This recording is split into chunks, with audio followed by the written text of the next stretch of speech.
বিসমিল্লাহির রহমানির রহিম।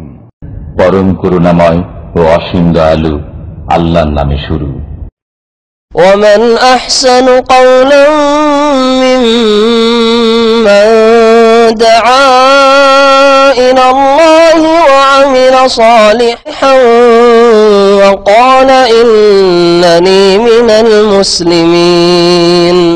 يا أيها الذين آمنوا لا تتبعوا خطوات الشيطان ومن يتبع خطوات الشيطان فإنه يأمر بالفحشاء والمنكر ولولا فضل الله عليكم ورحمته ما زكى منكم من أحد أبدا ولكن الله يزكي من يشاء والله سميع عليم. ولا يأتل أولو الفضل منكم والسعة أن يؤتوا أولي القربى والمساكين والمهاجرين في سبيل الله وليعفوا وليصفحوا ألا تحبون أن يغفر الله لكم والله غفور رحيم.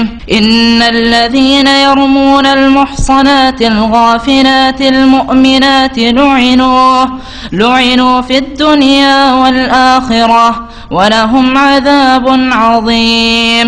يوم تشهد عليهم ألسنتهم وأيديهم وأرجلهم بما كانوا يعملون يومئذ يوفيهم الله دينهم الحق ويعلمون أن الله هو الحق المبين. الخبيثات للخبيثين والخبيثون للخبيثات والطيبات للطيبين والطيبون للطيبات أولئك مبرؤون مما يقولون لهم مغفرة ورزق كريم. يا أيها الذين آمنوا لا تدخلوا بيوتا غير بيوتكم حتى تستأنسوا وتسلموا على أهلها ذلكم خير لكم لعلكم تذكرون. فإن لم تجدوا فيها أحدا فلا تدخلوها حتى يؤذن لكم وإن قيل لكم ارجعوا فارجعوا هو أزكى لكم والله بما تعملون عليم. ليس عليكم جناح أن تدخلوا بيوتا غير مسكونة فيها متاع لكم والله يعلم ما تبدون وما تكتمون. قل للمؤمنين يغضوا من أبصارهم ويحفظوا فروجهم ذلك أزكى لهم إن الله خبير بما يصنعون. وقل للمؤمنات يغضضن من أبصارهن ويحفظن فروجهن ولا يبدين زينتهن إلا ما ظهر منها وليضربن بخمرهن على جيوبهن ولا يبدين زينتهن إلا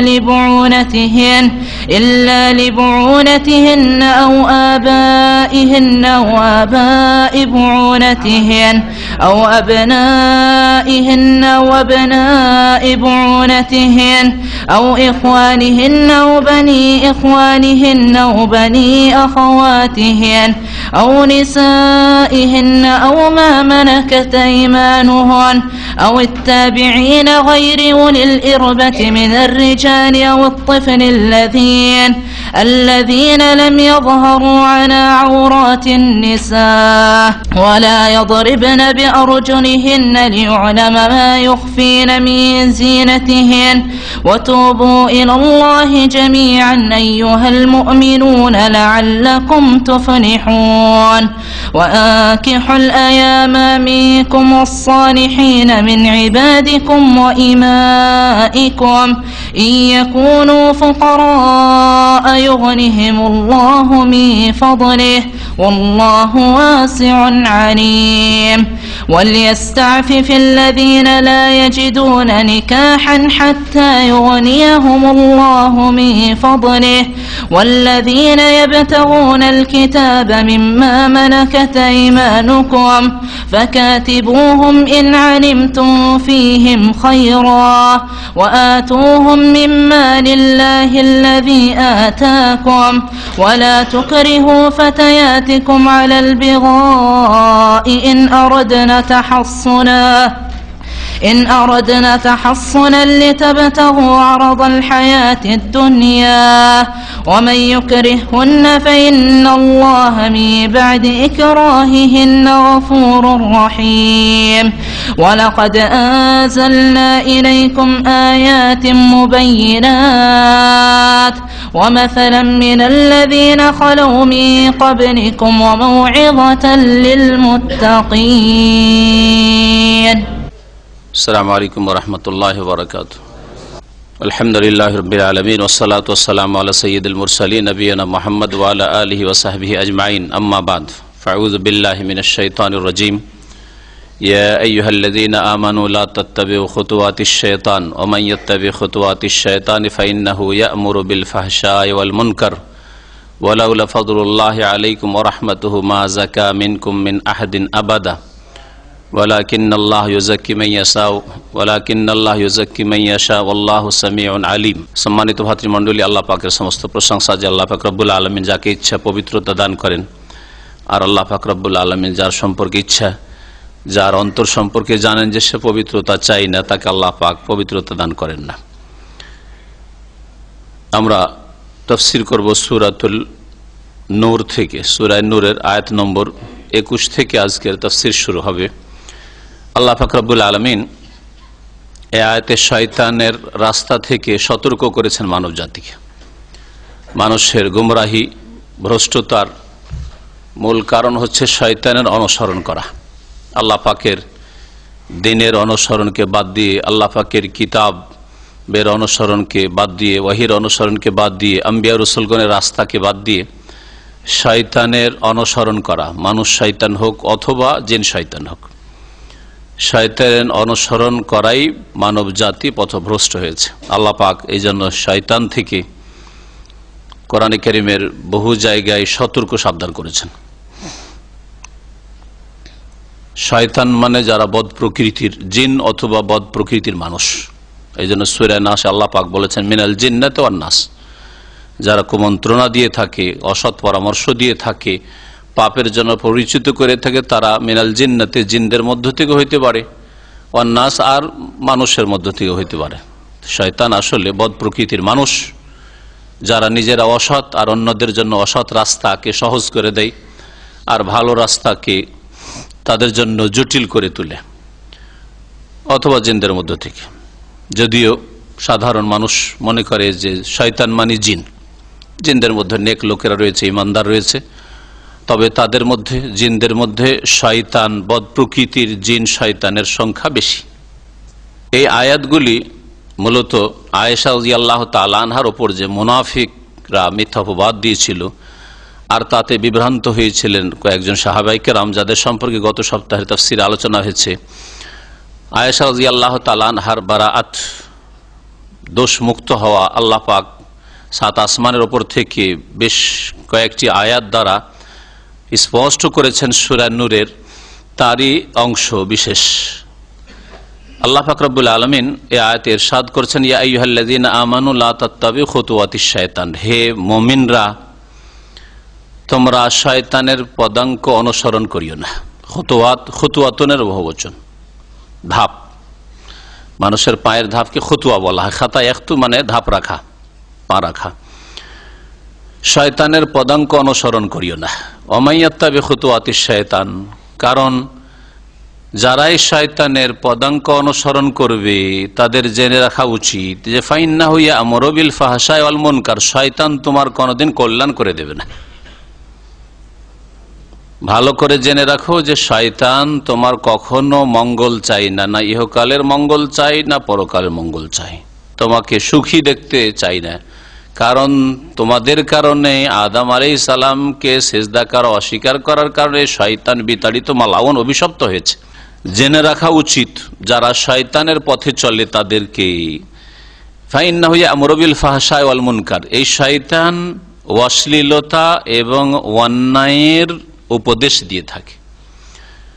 ইয়া'মুরু মানে নির্দেশ দেওয়া, অশ্লীল কথা কাজের আর অন্যায় কথা কাজের। অশ্লীলতা একটু বিশেষ ধরনের পাপ, অশ্লীল কথা এবং কাজ, আর মুনকার হচ্ছে ব্যাপক সমস্ত পাপ অন্যায়কে শামিল।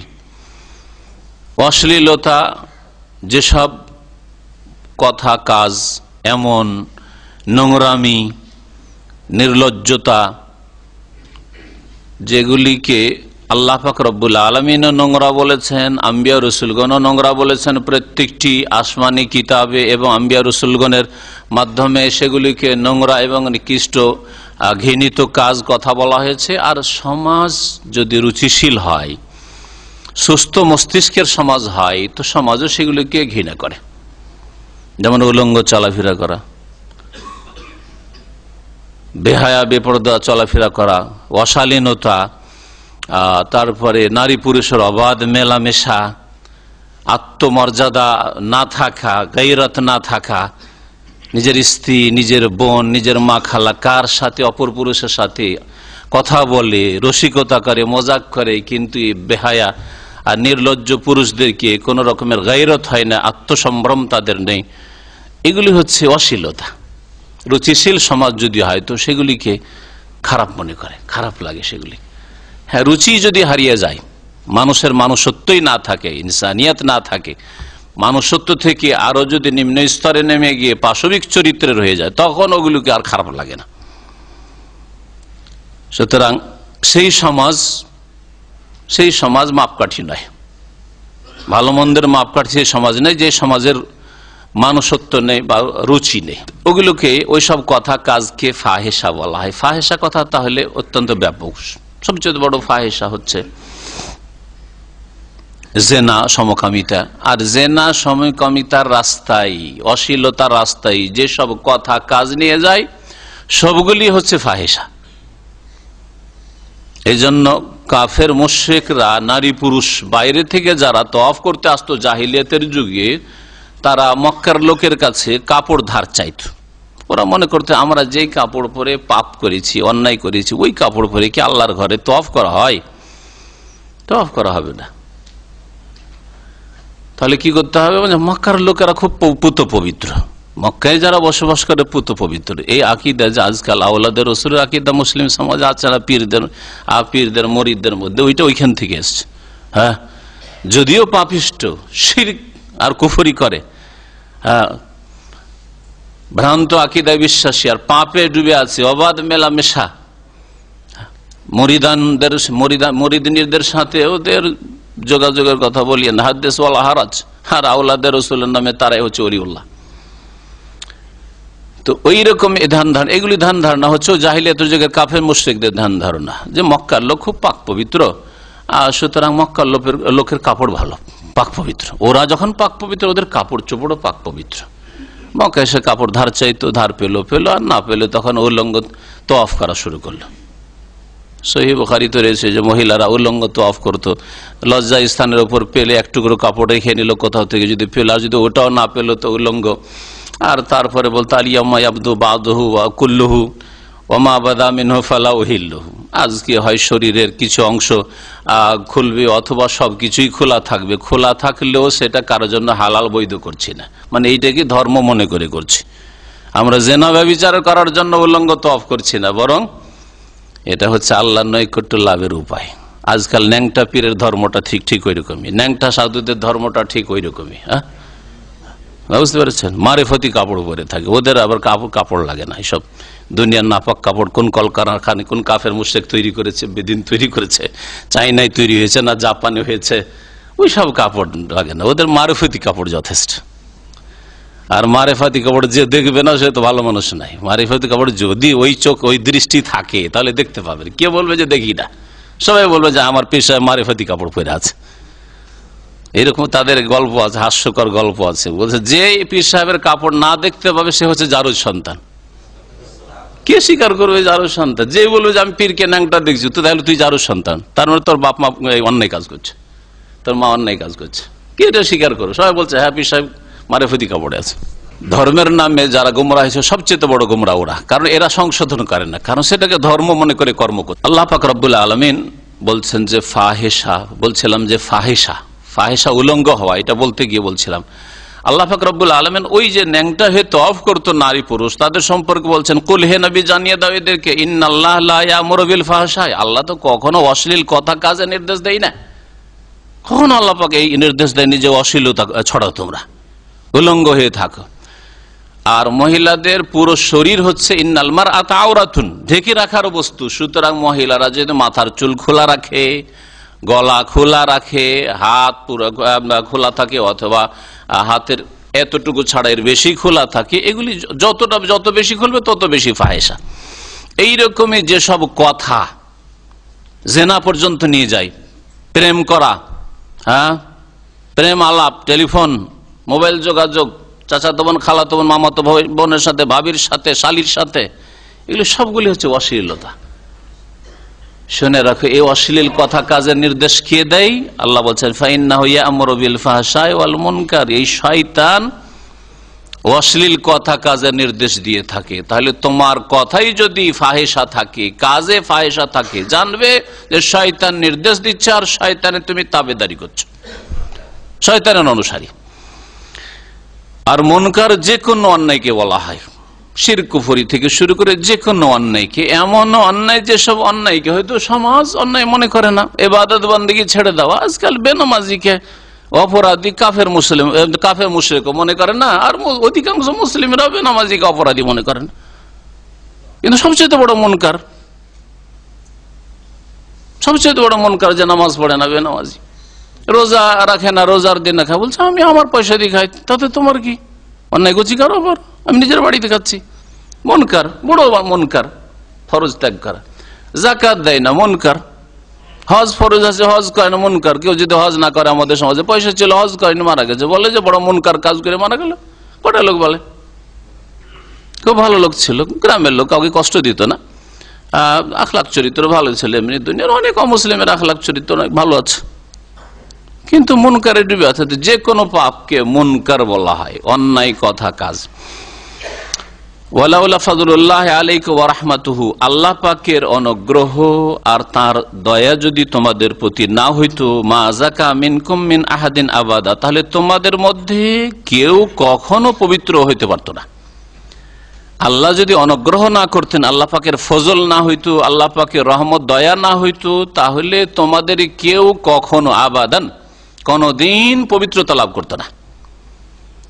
কোন মানুষের আত্মার পরিশুদ্ধি হইতো না, শিরক মুক্ত হইতো না, তাওহীদ প্রতিষ্ঠাকারী হইতো না, পাপ মুক্ত হইতো না, আখলাক চরিত্রের নোংরামি যেত না, কথা কাজের নোংরামি যেত না। আল্লাহ পাকের অনুগ্রহ। তাই আল্লাহ পাক যদি আপনাকে সৎ জীবন যাপন দান করে থাকেন, আল্লাহ পাক আপনাকে তাওহীদ দান করেছেন, সুন্নতের অনুসারী করেছেন, শিরক বিদআত থেকে আল্লাহ পাক রক্ষা করেছেন, ফরজ ওয়াজিবের হেফাজতকারী বানিয়েছেন, আল্লাহ পাক গুনাহ থেকে বাঁচিয়ে রেখেছেন আপনার অঙ্গ প্রত্যঙ্গকে, আল্লাহ পাকের শুকরিয়া আদায় করেন যে আল্লাহ পাকের ফজল করম, আল্লাহ পাকের অনুগ্রহ আপনার উপর। ওয়ালাউলা ফাযলুল্লাহি আলাইকুম ওয়া রাহমাতুহু। আর সবচেয়ে বড় আল্লাহ পাকের অনুগ্রহ ছিল নবী করিম সাল্লাল্লাহু আলাইহি সাল্লামের উপর। এইজন্য আল্লাহ কোরআনে কারীমের সাথে একটি আয়াতে ওয়া কানা ফাযলুল্লাহি আলাইকা আজিম, আলাইকা হে নবী মুহাম্মদ সাল্লাল্লাহু আলাইহি তোমার উপর আল্লাহ পাকের বড় অনুগ্রহ ছিল। শুধু ফজল বলেন, আল্লাহ কি বলেছেন? ওয়া কানা ফাযলুল্লাহি আলাইকা আযীমা, আযীম মহা অনুগ্রহ আল্লাহ পাকের ছিল নবী মুহাম্মদ সাল্লাল্লাহু আলাইহি সাল্লামের উপর। এই আয়াতের সম্পর্ক এই ঘটনার সাথে যে মা আয়েশা রাদিয়াল্লাহু তাআলার মিথ্যা অপবাদ দেওয়া হয়েছে, কি হইতে পারে? সম্পর্ক হচ্ছে যে যারা মিথ্যা অপবাদ দিয়েছে, যারা এইসব কথা রটিয়েছে, যার কোনো বাস্তবতা নেই, তারা শয়তানের পদাঙ্ক অনুসরণ করেছে, শয়তানের অনুসারী। আর শয়তান কখনো ভালো কাজের জন্য উৎসাহিত করে না, মন্দ কাজ, অশ্লীল কথা কাজ ছড়াতে চায়, সমাজে অশ্লীলতা ছড়িয়ে যাক, এই কথা যদি মানুষ বেশের বিশ্বাস হয়ে যায় যে আরে নবীর পরিবারে এইরকম ঘটনা, আর যদি আজকালকার লোকের একটা যে আমাদের দেশের প্রবাদ আছে, কিছু রটে তো কিছু বটে, এগুলো তো ভালো ভালো মানুষের মুখে শোনা যায়। আপনি বলেন একটা ভালো মানুষের বাড়িতে একটু রটলেই বটে হয়ে যাবে নাকি? হ্যাঁ, হতে পারে কিছুই নেই, এ টু জেড শুরুতে শেষ পর্যন্ত পুরোটাই মিথ্যা, ডাহা মিথ্যা। আর বলে দিলেন হ্যাঁ যখন কিছু রটছে হইতে পারে, পুরোটা না হইলো কিছু তো আছে হয়তো। এসব কথা বলা সাজে আপনার জন্য একজন মুসলিম? তাহলে সতী সাধ্বী রমণী, নেক ফ্যামিলি, হ্যাঁ ভালো পরিবার, তাদের সম্পর্কে আপনি কিছু রটে কিছু বটে লাগিয়ে দেবেন? হ্যাঁ, বেহা বেপরদা হয়ে যারা চলাফেরা করছে, একাই স্কুল কলেজ ইউনিভার্সিটি যাচ্ছে, একা এক ডিস্ট্রিক্ট আর এক ডিস্ট্রিক্ট বাসে ট্রেনে সফর করছে, রিক্সা চালকের সাথে একাই যাচ্ছে, তার সাথে মাহরাম লাগে না, ডাক্তার কাছে যাওয়ার জন্য, পড়াশোনায় যাওয়ার জন্য, বিদেশে যাওয়ার জন্য কিছু লাগে না, তাদের বিষয়টা আলাদা।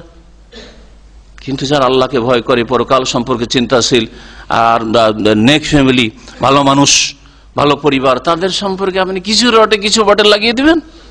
এটা কথা সব ক্ষেত্রে ফিট হবে না। তাহলে সমাজে কি অশ্লীলতা ছড়াবে? আরে ভালো ভালো পরিবার এসব কথা শুনে যে আমরা কি ওদের কাছে, আমাদের ঘরে তো হইতেই পারে। তাহলে সমাজ কোথায় চলে যাবে? ধ্বংস হয়ে যাবে সমাজ।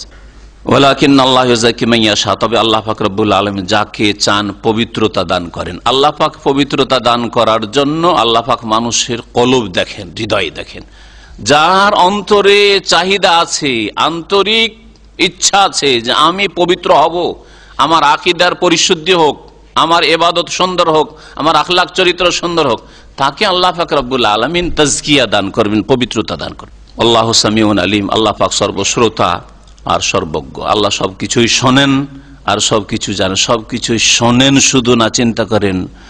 আমি একদিন বলেছিলাম, আর প্রতিদিন একটা কথাকে বারবার ফেরালে কথা আমাদের লম্বা হয়ে যায়। তারপরেও আমাদের যেহেতু এতে অনেক উপদেশ রয়েছে, অনেকে দূর পর্যন্ত চিন্তা করি না, আমাদের চিন্তাধারা খুব সীমিত। আল্লাহ সবকিছু শোনেন, আমি দুটো কথা শুনতে পারি না। আপনি কেন? আমার যদি এই দিক থেকে একজন মাসলা জিজ্ঞাসা, আর এই দিক থেকে কোনোটাই বুঝি না, ঠিক না? টেলিফোন এদিকে ধরে আছি, টেলিফোন ধরে আছি, আমার অনেক সময় হয়, আর ওইদিকে কম্পিউটারে কাজও করছি, ভাবছি যে দুটোই সারবো, কম্পিউটারের কাজটাও হইতে থাক আর মশলাটাও বুঝি, পারি না। যখন চেষ্টা করলাম 10-20 সেকেন্ড চেষ্টা করলাম যে এটাও বুঝি আর আমার কাজটাও চলতে থাক, ডান হাতে কাজ চলছে, এইদিকে বাম কানে আমার, আর বাম হাতে মোবাইল, এইদিকে কথাও চলছে। যখন হইলো না, মাসলা বুঝতে পারছি না, তখন দেখলাম যে না, ভুল করছি, বেচারো দূর থেকে কথা বলছে, এরপর বিল যাচ্ছে, তখন কম্পিউটারটা পুরোটা ছেড়ে দিয়ে ব্রেনটাকে এইদিকে লাগিয়ে তারপরে বোঝার চেষ্টা করি। দুটো কথা বুঝতে পারছি না আমি, যে এইদিকে আমি তাল দিচ্ছি আর ওইদিকে তাল দিচ্ছি, দুটো বুঝতে পারছি না। অথচ দুটোই আমার বোধগম্য ভাষা, এটাও বাংলায় বা আরবি বুঝি, আমি আরবিতে কাজ করছি, এইদিকেও আমার বুঝতে অসুবিধা নেই ভাষার দিক থেকে। আর আল্লাহ পাক কত ভাষা বুঝেন? হ্যাঁ, এমন কোন ভাষা আছে যে আল্লাহর জন্য বোঝা মুশকিল হয়ে যায়? আর একসাথে আল্লাহর কাছে কত ভাষাই চাইছে, বাংলা ভাষী একসাথে কতজন চাইছেন, আর আরব কতজন একসাথে চাইছেন, হ্যাঁ, আর জাপানি ভাষায়, চাইনিজ ভাষায়, কেরালা ভাষায়, এমন এমন মুশকিল ভাষায় যে একটা অক্ষর আপনার পক্ষে লিখাই সম্ভব হবে না, বলাও সম্ভব হবে না। আল্লাহ পাক সব বান্দার কথা শুনছেন, জানছেন, সামিউন আলিমুন, আর তারপরে ডাকে সাড়াও দিচ্ছেন। আর শুধু দুয়ার ক্ষেত্রে না, সার্বিক ক্ষেত্রে, শুধু দুয়ার ক্ষেত্রে যেতে না, শুধু দুয়ার সময়টা না, সবকিছু শুনছেন। তাহলে মন্দ কথা কেউ বললো, আল্লাহ পাক জানলেন, আমল নামার লিখা তো ফেরেশতাদেরকে ওটা ওই মানুষদের ওপর আল্লাহ পাক প্রুফ, হুজ্জত কায়েম করবেন, সেই জন্য যে দেখো তোমাদের রেকর্ড করা আছে। না হলে আল্লাহ জানছেন যে তুমি মন্দ কথা বললে, প্রেম আলাপ করলে, তুমি অশ্লীল কথা বললে, তুমি এইরকম বাজে কথা বললে, একটা গাল দিলে, ইত্যাদি সব শুনছেন। শুধু শুনছেন মানে শুধু দোয়া শুনছেন নয়, এইখানে একটা ব্যাপকতা আছে, চিন্তা করেন, সমস্ত কথা শুনছেন। আচ্ছা, আল্লাহ পাক রব্বুল আলামিন যেমন গুনহার কথা কাজ শুনছেন আর জানছেন, তেমন নেকির কথা। আরে কত লোক একসাথে সুবহানাল্লাহ, আলহামদুলিল্লাহ, লা ইলাহা ইল্লাল্লাহ, লা হাওলা ওয়ালা কুওয়াতা ইল্লা বিল্লাহ, সুবহানাল্লাহি ওয়া বিহামদিহি সুবহানাল্লাহিল আযীম, আস্তাগফিরুল্লাহ পড়ছে। চিন্তা করুন আপনি, আল্লাহ তুমি মাফ করে দাও, কত লোক বলছে, কত জিকির আজকার হচ্ছে। আল্লাহ পাক সবকিছু শুনছেন। আর কত দিনের কথা বলা হয়েছে, শুধু তাসবিহ তাহলিলও সীমিত নয়, বরং একটা লোক ভালো কথা বলছে, একটা লোককে নামাজের হেদায়েত দিল, একটা লোক চলেন মসজিদে চলেন, আজান হইলো, আর একটা লোক ঘুম থেকে জাগাচ্ছে যে উঠেন, নামাজের টাইম হয়ে গেছে, একামত হয়ে যাবে। আল্লাহ সামিউন এই ক্ষেত্রে নন, শোনেন না, যেই লোক প্রতিদিন ওই যেই লোকগুলি উঠতে পারে না সেই লোকগুলিকে উঠায় নামাজের জন্য, হ্যাঁ, যে লোক অচেতন গাফেল তাদেরকে সজাগ করে যে নামাজ পড়তে যায়, ভালো দিনের দাওয়াত দেয়। আল্লাহ সামিউন, সবকিছু শোনেন। তো আল্লাহ পাকের সামি হওয়া শোনাটা কত ব্যাপকতা রাখে চিন্তা করুন। আর আমাদের শোনা, আমরাও শুনি, কত সীমিত অর্থে আমাদের শোনা। এইরকমই জানার ক্ষেত্রে আল্লাহ পাক তারপরের আয়াতে ইরশাদ করেছেন, ওয়ালা ইয়াতালি উলুল ফাযলি মিনকুম ওয়াসসাআ ইউতু উলিল কুরবা ওয়াল মাসাকিন ওয়াল মুহাজিরিনা ফি সাবিলিল্লাহ ওয়াল ইয়াফু ওয়াল ইয়াসফাহু আলা তুহিব্বুনা আন ইয়াগফিরাল্লাহু লাকুম আল্লাহু গফুরুর রহিম। এই আয়াতের শানে নুজুলে বলা হয়েছে আর সহি সনদে বর্ণিত যে আবু বকর সিদ্দিক রাদিয়াল্লাহু তাআলা আনহুর মেয়ে সিদ্দিকা বিনতে সিদ্দিক আয়েশা রাদিয়াল্লাহু তাআলা আনহা নবী সাল্লাল্লাহু আলাইহি ওয়াসাল্লামের সবচেয়ে প্রিয় ব্যক্তিত্ব। নবী সাল্লাল্লাহু আলাইহি ওয়াসাল্লাম যখন জিজ্ঞাসা করা হয় যে মান আহাব্বুন নাস বা আইয়ুন নাস আহাব্বু ইলাইকা ইয়া রাসূলুল্লাহ, আমর ইবনে আস জিজ্ঞেস করেছেন যে আপনার নিকট সবচেয়ে প্রিয় ব্যক্তি কে? তখন কি বলেছেন রাসূলুল্লাহ সাল্লাল্লাহু আলাইহি ওয়াসাল্লাম? আয়েশা। তখন তিনি জিজ্ঞেস করলেন যে অমিনার রিজাল ইয়া রাসূলুল্লাহ, পুরুষদের মধ্যে কে সবচেয়ে প্রিয়জন আপনার কাছে? তখন কি বলেছিলেন? আবুহা, তার পিতা। আমর ইবনে আস এই প্রশ্ন কেন করেছিলেন? রাসূলুল্লাহ সাল্লাল্লাহু আলাইহি ওয়াসাল্লামের যে কত উত্তম চরিত্র। আমর ইবনে আস অনেক পরে ইসলাম গ্রহণ করেছে, অনেক বিলম্বে ইসলাম গ্রহণ করেছে তুলনামূলক, হ্যাঁ। তারপরেও যখনই নবী করিম সাল্লাল্লাহু আলাইহি ওয়াসাল্লাম দেখতেন বা নবী সাল্লাল্লাহু আলাইহি ওয়াসাল্লামের সাথে দেখা হইতো, হাসি মুখে কথা বলতেন, এমন অনুভব করতেন আমর ইবনে আস রাদিয়াল্লাহু তাআলা আনহু যে আমাকে এত বেশি ভালোবাসেন, আমার মতো কাউকে ভালোবাসেন না তিনি। একদিন একটু জানার কৌতূহল হইল, একটু জানি তো যে আমি কি এক নম্বর, যে আমাকে সবচেয়ে বেশি ভালোবাসেন। ওই ভাবছেন যে আমার সাথে এইভাবে যে এত ভালো আচরণ করেন, তার মানে আমাকে সবচেয়ে বেশি ভালোবাসেন। অথচ তার আগে মনে হয় কয়েকশো সিরিয়াল কি তারও বেশি সিরিয়াল আছে সাহাবায়ে কেরামদের। এই আশাতে জিজ্ঞেস করছেন আমার নামটা মনে হয় 1 নম্বর 2 নম্বরে চলে আসবে, এই জন্য 2বার জিজ্ঞাসা করার বলতেছে যে না, কাজ ভালো হবে না, আর জিজ্ঞাসা করে লাভ নেই, ফেল হয়ে যাও। চুপ হয়ে গেলেন। ব্যাস, আয়েশার নাম আসলো রাদিয়াল্লাহু, আর বাপের নাম আসলো আবু বকর সিদ্দিক রাদিয়াল্লাহু। তো আবু বকর সিদ্দিক রাদিয়াল্লাহু তাআলা আনহু যখন দেখলেন যে মিথ্যা অপবাদ দিল মুনাফিকরা, বিশেষ করে মুনাফিকদের নেতা ইবনে উবাই লাআনাহুল্লাহ, আর তার কথাই এরা কিছু মুসলিম, তাদের মধ্যে একজন মিস্তাহ ছিল, মিস্তাহ, এই মিস্তাহ এদের কথায় সাথ দিয়ে দিয়েছে, ভাঁজ দিয়েছে। মিস্তাহ ছিল আবু বকর সিদ্দিক রাদিয়াল্লাহু তাআলা খালাতো ভাই, আর খুব গরিব মানুষ, মুহাজির, কিছুই ছিল না, একবারে সর্বহারা। আবু বকর সিদ্দিক রাদিয়াল্লাহু তাআলা আনহু, আল্লাহ পাক তাকে ধনের নিয়ামত দিয়েছিলেন, দিনের নিয়ামতের সাথে পুরো ব্যয় বহন করতেন, খরচ খরচা সব বহন করতেন। বড় মনে কষ্ট হলো যে আমার মেয়ে সম্পর্কে তোর একটু লাগলো না, দ্বিধাদ্বন্দ্ব হলো না এই কথাটা বলতে, তুই কি করে মুনাফিকের কথায় সাথ দিলি? আল্লাহর কসম, এতদিন যা দিতাম এই মিস্তাকে একটা পয়সাও দেব না, আল্লাহর কসম করে ফেলো। সুবহানাল্লাহ।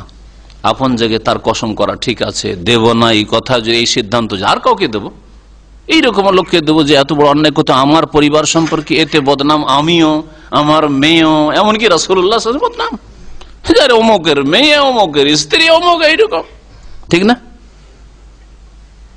তাহলে তার সিদ্ধান্ত যে এমন বড় ভুল কিছু না।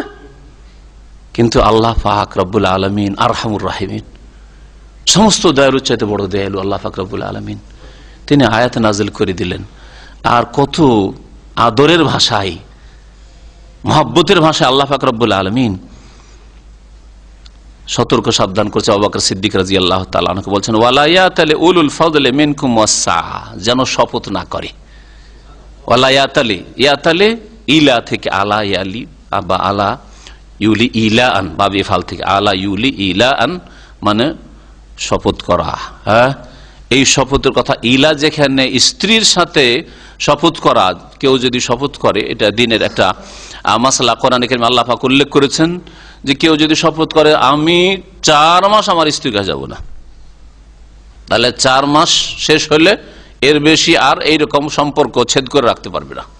রাগ করেছে স্ত্রীর উপর, সর্বর্ধে 4 মাস, 4 মাসের বেশি করতে হলে 2-1 করতে হয়, ছাড়ো না হয় ফিরাও।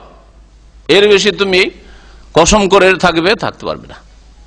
লিল্লাযিনা ইউলুনা মিন নিসাইহিম তারাব্বুসু আরবাআতি আশহুর, আল্লাহ বলছেন যেসব লোকেরা তাদের স্ত্রীদের সাথে কি করে নেয়, ইউলুনা কসম করে নেয়, আল্লাহর কসম করে বলছে আমার স্ত্রী ভালো না, ব্যবহার ভালো না, কষ্ট দেয় আমাকে, 4 মাস আমি যাবো না ওর কাছে। খুব বেশি হলে 1 মাস, 2 মাস, 3 মাস, 4 মাস, 4 মাসের বেশি চললে তারাব্বুসু আরবাআতি আশহুর, 4 মাস পর্যন্ত অপেক্ষা করবে, তারপরে 2-1 করো। যদি না করে সেই মহিলা মুসলিম কাজীর কাছে যাবে, ইসলামিক আদালতে যাবে, আর বিচ্ছিন্নতার ঘোষণা করা হবে যে তুমি একটা করো, হয় তালাক দাও আর না হলে তোমার স্ত্রীকে ফেরাও। কিন্তু এইভাবে ঝুলিয়ে রাখতে পারবেন না। যারা বিদেশে থাকছেন 1 বছর 2 বছর, আর তারও বেশি যারা 3 বছর 4 বছর, কি অবস্থা হবে তাদের? হ্যাঁ, কি হবে? এই আয়াতের আওতাভুক্ত হয়ে যাবে নাকি? হ্যাঁ হ্যাঁ, কসম করে না থাকলে হলো, আল্লাহর কসম আমার স্ত্রীকে 4 মাস কি করবো না, টেলিফোনই করবো না, যোগাযোগ করবো না। তাহলে 4 মাস পরে 2-1 করেন, হয় যোগাযোগ করেন আর না হলে ছাড়েন, বিদায় করেন, অন্য রাস্তা খুলে দেন ওর জন্য। আর তবে সম্মতি যদি থাকে, রাজি থাকে আপনার স্ত্রী, তাহলে অসুবিধা নেই, অনুমতিক্রমে কোনো অসুবিধা নেই। যেন কসম না করে, এখানে ওয়ালায়াতলে বাব ইফতিয়াল থেকে ওয়ালায়াতলে যেন কসম না করে উলুল ফজলে মিনকুম, তোমাদের মধ্যেকার যারা মর্যাদা সম্পন্ন, মর্যাদার অধিকারী। মর্যাদা অধিকারী কাকে আল্লাহ বলছেন? আবু বকর সিদ্দিককে উলুল ফজল, সাহিবুল ফজল, মর্যাদার অধিকারী আবু বকর সিদ্দিক, সে যেন শপথ না করে। ওয়াসা, আর যে প্রাচুর্যের অধিকারী, সাহ ওয়াসা থেকে প্রশস্ত হওয়া, সাহ প্রাচুর্যের অধিকারী, আল্লাহ পাক ধন সম্পদ দিয়েছেন, আল্লাহ পাক তার নিয়ামত দিয়েছেন, যেই ব্যক্তিকে আর যাকে আল্লাহ পাক ঈমান আমলের আর ইসলামে অগ্রগামী হওয়ার আল্লাহ পাক মর্যাদা দান করেছেন, এইরকম লোকেরা যেন কি না করে, ওয়ালায়াতালে কসম না করে, শপথ না করে। কি সম্পর্কে? আইয়ুতু উলিল কুরবা, দেওয়ার ক্ষেত্রে, কাকে দান করার ক্ষেত্রে, অন্ন দানের ক্ষেত্রে, উলিল কুরবা আত্মীয় স্বজনদেরকে, ওয়াল মাসাকিন আর দরিদ্রদেরকে, ওয়াল মুহাজিরিন ফি সাবিলিল্লাহ আর আল্লাহর রাস্তায় আল্লাহর সন্তুষ্টির উদ্দেশ্যে যারা হিজরত করেছে তাদেরকে, মুহাজিরিনদেরকে দেওয়ার ক্ষেত্রে, মিসকিন দরিদ্রদেরকে দেওয়ার ক্ষেত্রে, আত্মীয় স্বজন আপনজনদেরকে দেওয়ার ক্ষেত্রে তারা যেন কসম না করে যে দেব না, এইরকম কাজ যেন না করে। তাহলে কি করতে হবে? আল্লাহ বলছে ওয়ালিয়াফু, যেন ক্ষমা করে দেয়, যেন ক্ষমা করে দেয়। ওয়ালিয়াসফাহু, আর যেন উপেক্ষা করে, ত্রুটি বিচ্যুতি মার্জনা করে। মাফ করে দেওয়া, অন্তর থেকে মাফ করলেন বা ওপরে মাফ করলেন, দুটো জিনিস আছে। মাফ করে দেওয়ার বিভিন্ন স্তর আছে। আমরা অনেকে মাফ করে দিই, দেখলেন আমাদের দেশে বিচার সালিস হয় আর তারপরে মিলিয়ে দেওয়া হইলো, এমন কি কোলাকুলি হয়ে গেল, আর কোলাকুলি করতে গিয়ে অনেকদিন সম্পর্ক ছেদ ছিল, একটু কান্দাকানি হইলো, হ্যাঁ কান্দাকাটি করলো, তারপরেও একটা ওই আগের একটা অন্তরে যেন দাগ থেকে গেছে, দাগ থেকে গেছে, মিলে গেল, যদিও মিলে গেছি, মীমাংসা হয়ে গেছে, কিন্তু মন বসে না। তাহলে মাফ তো করেছে কিন্তু সাফা করেনি। আল্লাহ দুটোই করতে বলছেন, ওয়ালিয়াফু ওয়ালিয়াসফাহু, তারা যেন মাফও করে, মার্জনা করে দেয়, ক্ষমা করে দেয়, আর উপেক্ষা করে, যা হয়েছে হয়েছে সব ভুলে যাও, সব উপেক্ষা করো, ত্রুটি বিচ্যুতি যা হয়েছে সব মার্জনা করে দাও। দুটো শব্দ আল্লাহ পাক এমনি উল্লেখ করেননি যে একই অর্থে বাহ্যিকও মাফ করে দাও, কোন রিয়াকশন যেন না থাকে যে সুযোগ পেলে আবার ক্ষতি করে দেবো, হ্যাঁ, অথবা যখন দেখবো যে এখন সংকটে পড়েছে উপকার করবো না, যা আগে করতে আর করবো না, এরকম না হয়। বাহ্যিকও মাফ করে দাও আর অন্তর থেকেও মাফ করে দাও, কোনো কিছু রাখিও না অন্তর। হচ্ছে ওয়ালিয়াফু ওয়ালিয়াসফাহু, দুটো শব্দ। আলা তুহিব্বুন, তোমরা কি পছন্দ করো না, ভালোবাসো না, আন ইয়াগফিরাল্লাহু লাকুম, যে আল্লাহ তোমাদেরকে মাফ করে দিক। তোমরা যদি মানুষকে মাফ করে দাও, মিস্তাহকে মাফ করে দাও, আল্লাহ তোমাদের মাফ করে দেবে, আল্লাহ তোমাদের মাফ করে দেবে। এটা কি পছন্দ করো না? আল্লাহু গফুরুর রহিম, আল্লাহ পাক বড় মার্জনাকারী আর বড় দয়াবান। এই আয়াত যখন নাযিল, সাথে সাথে আয়াত শুনতে আবু বকর সিদ্দিক রাদিয়াল্লাহু তাআলা আনহু বললেন, বালা বালা ইয়া রব, অবশ্যই হে আমার রব, নরিদু আন ইয়াগফিরাল্লাহু লানা, আমরা চাই যে আল্লাহ পাক আমাদের মাফ করে দিক। আর সাথে সাথে যেইভাবে আগে খরচ খরচা দিতেন, ভরণ পোষণ যা কিছু দিতেন, এই মিস্তাকে আবার দেওয়া শুরু করলেন। এইরকম বড় অন্তর আছে আমাদের? আমরা করতে পারবো কি? হ্যাঁ, যার অনেক অনুগ্রহ আছে তার সম্পর্কেও আমরা এতটুকু উদারতা নিয়ে আসতে পারি না, যে হয়েছে হয়েছে, কিন্তু তার তো আমার অনেক অনুগ্রহ আছে। আর মিস্তার তো আবু বকর সিদ্দিকের উপর কোনো অনুগ্রহ ছিল না, বরং উল্টো, আবু বকরের অনুগ্রহ তার উপর ছিল, ঠিক না? আর আপনার উপর যদি অবদান থাকে, এহসান থাকে, বাপ মায়ের হোক, ভাইয়ের হোক, আত্মীয় স্বজনের হোক, ওস্তাদের হোক, আলেমের হোক, অথবা পাড়া প্রতিবেশীর হোক, অনেক এহসান আছে, শ্বশুর সাহেবের হোক, আর কারো হোক, অনেক এহসান আছে। হ্যাঁ, একটা ভুল করেই ফেলেছে, মাফ করেন ওইভাবে না, সেখানে আমরা উদারতা নিয়ে আসতে পারি না। তাহলে যার কোনো অবদান নেই আমার উপর, যার কোনো অনুগ্রহ নেই আমার উপর, তার সম্পর্কে কি করে আমাদের মধ্যে উদারতা আসবে? কোথায় কোরআনের আমল আমাদের? ইন্নাল্লাযীনা ইয়ারমুনাল মুহসানাতিল গাফিলাত, আল্লাহ পাক বলেছেন নিঃসন্দেহে ওই সব লোকেরা যারা মিথ্যা অপবাদ দিয়ে থাকে সতীসাধ্যী রমণীদের উপর। মুহসানাত, সতীসাধ্যী রমণীদের উপর মিথ্যা অপবাদ দিয়ে থাকে। আল গাফিলাত, আর যারা সরল মনা, সহজ সরল, সহজ সরল। গাফিলাত আসল যেই পাপের কথা বলা হচ্ছে, যেই অপবাদের কথা বলা হচ্ছে, ওর থেকে একেবারে অনভিহিত, গাফেল, কোনো খবরই রাখে না। এইরকম পাপ করা তো দূরের কথা, ও জানেও না যে এইরকম পাপের কথা চর্চা হচ্ছে, কোনো খোঁজ খবর রাখে না। কারণ চোরের মন পুলিশ পুলিশ, যদি করেও থাকে একাধটু, তো মনে তো একটা কিছু থাকবে, তাই না? যে আমি যদি বড় কিছু না করে থাকি, একটু প্রেম আলাপ করেছি, একটু নির্জনে লুকিয়ে কথা বলেছি, চোখ মেরেছি, কিছু তো একটু তো থাকবে। গাফেলাত, সবকিছু থেকে গাফেল, গাফেল হয়ে রয়েছে পাপ থেকে, কোনো খবর নেই। সরল মনা বা সহজ সরল। আল মুমিনাত, আর তার সাথে সাথে তারা ইমানদার, আল্লাহ পরকালে বিশ্বাসী, ইমানদার রমণী। এই তিনটি গুণ আল্লাহ বর্ণনা করেছেন। তাহলে সতীসাধ্যী, সরল মনা বা সহজ সরল, আর মুমিনাত ইমানদার রমণীদের ওপর যদি কেউ মিথ্যা অপবাদ দেয়, লয়েনু ফিদ দুনিয়া ওয়াল আখিরা, তাহলে যারা মিথ্যা অপবাদ দেবে তাদের ওপর লানত রয়েছে, অভিসম্পদ রয়েছে, দুনিয়াতে আর আখিরাতে, ইহকাল পরকালে আল্লাহ পাকের কি রয়েছে? রহমত থেকে বঞ্চিত করার ঘোষণা রয়েছে। যদি তার সাথে সাথে কাফের হয়, তাহলে চিরকালে আল্লাহ পাক রব্বুল আলামিন রহমত থেকে বঞ্চিত করার ঘোষণা করেছেন আখিরাতে। মুমিন যদি হয়, মুসলিম, মুসলিম হয়ে মুসলিমের উপর মিথ্যা অপবাদ দিয়েছে, পুরুষ হোক আর নারী হোক। যদিও নারীদের ক্ষেত্রে এখানে এই জন্য বলা হয়েছে যে নারী জাতি দুর্বল, সাধারণত নারী জাতি সম্পর্কে এইরকম সাহস করে থাকে বাড়াবাড়ি মানুষ। পুরুষদের ক্ষেত্রে সাহস করতে একটু চিন্তা করতে হয়, যে আবার এর উল্টো প্রতিক্রিয়া না হয় কিছু বলতে গিয়ে। হ্যাঁ, পুরুষ হোক আর নারী হোক, যদি কেউ মিথ্যা অপবাদ দেয় আর তারা মুসলিম হয়, তাহলে তাদের উপর লানত রয়েছে, আল্লাহ পাকের লানত, রহমত থেকে বঞ্চিত করার ঘোষণা রয়েছে। যদি তা থেকে তওবা না করে, সংশোধন না করে, তাহলে আল্লাহ পাকের লানত রয়েছে। যে আসল ইমান যদি ঠিক থাকে, চিরকালের লানত না হইলেও দুনিয়াতে আল্লাহ পাকের ক্রোধ রয়েছে তাদের উপর, এবং তার জন্য ক্ষয়ক্ষতি হবে, আর আখিরাতেও শাস্তি হইতে পারে যদি আল্লাহ পাক না মাফ করেন, আর বিনা তওবায় যদি তারা মারা যায়। যদিও চিরকালের আযাব হবে না, কারণ মুমিন, মিথ্যা অপবাদ দানকারী লোকেরা হয়তো মুমিন মুসলিম ছিল। এক কথায় কাবিরা গুনাহ, মিথ্যা অপবাদ দেওয়া, কাফের করুক আর কোন মুসলিম করুক, কাবিরা গুনাহ। জি, আল্লাহ পাকের লানত রয়েছে দুনিয়াতে ও আখিরাতে।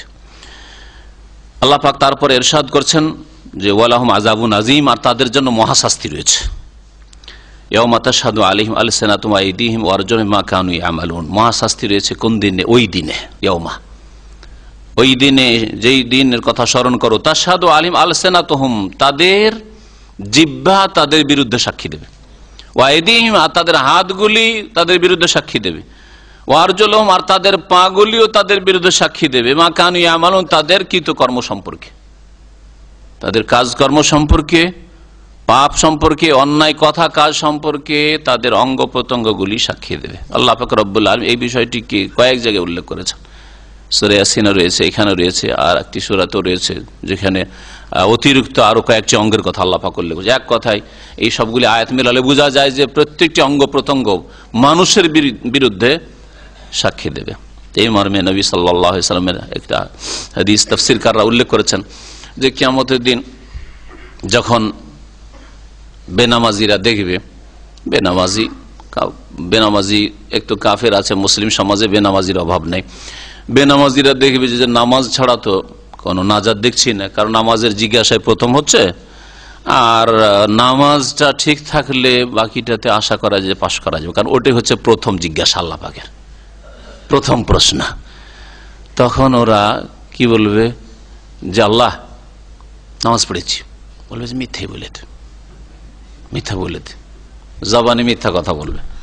তখন আল্লাহ পাক মুখে তালা লাগিয়ে দেবেন, মুখটা বন্ধ করে দেবেন, যেমনই মিথ্যা বলেছে মুখটা বন্ধ হয়েছে, আর মুখে কথা বলতে পারে না।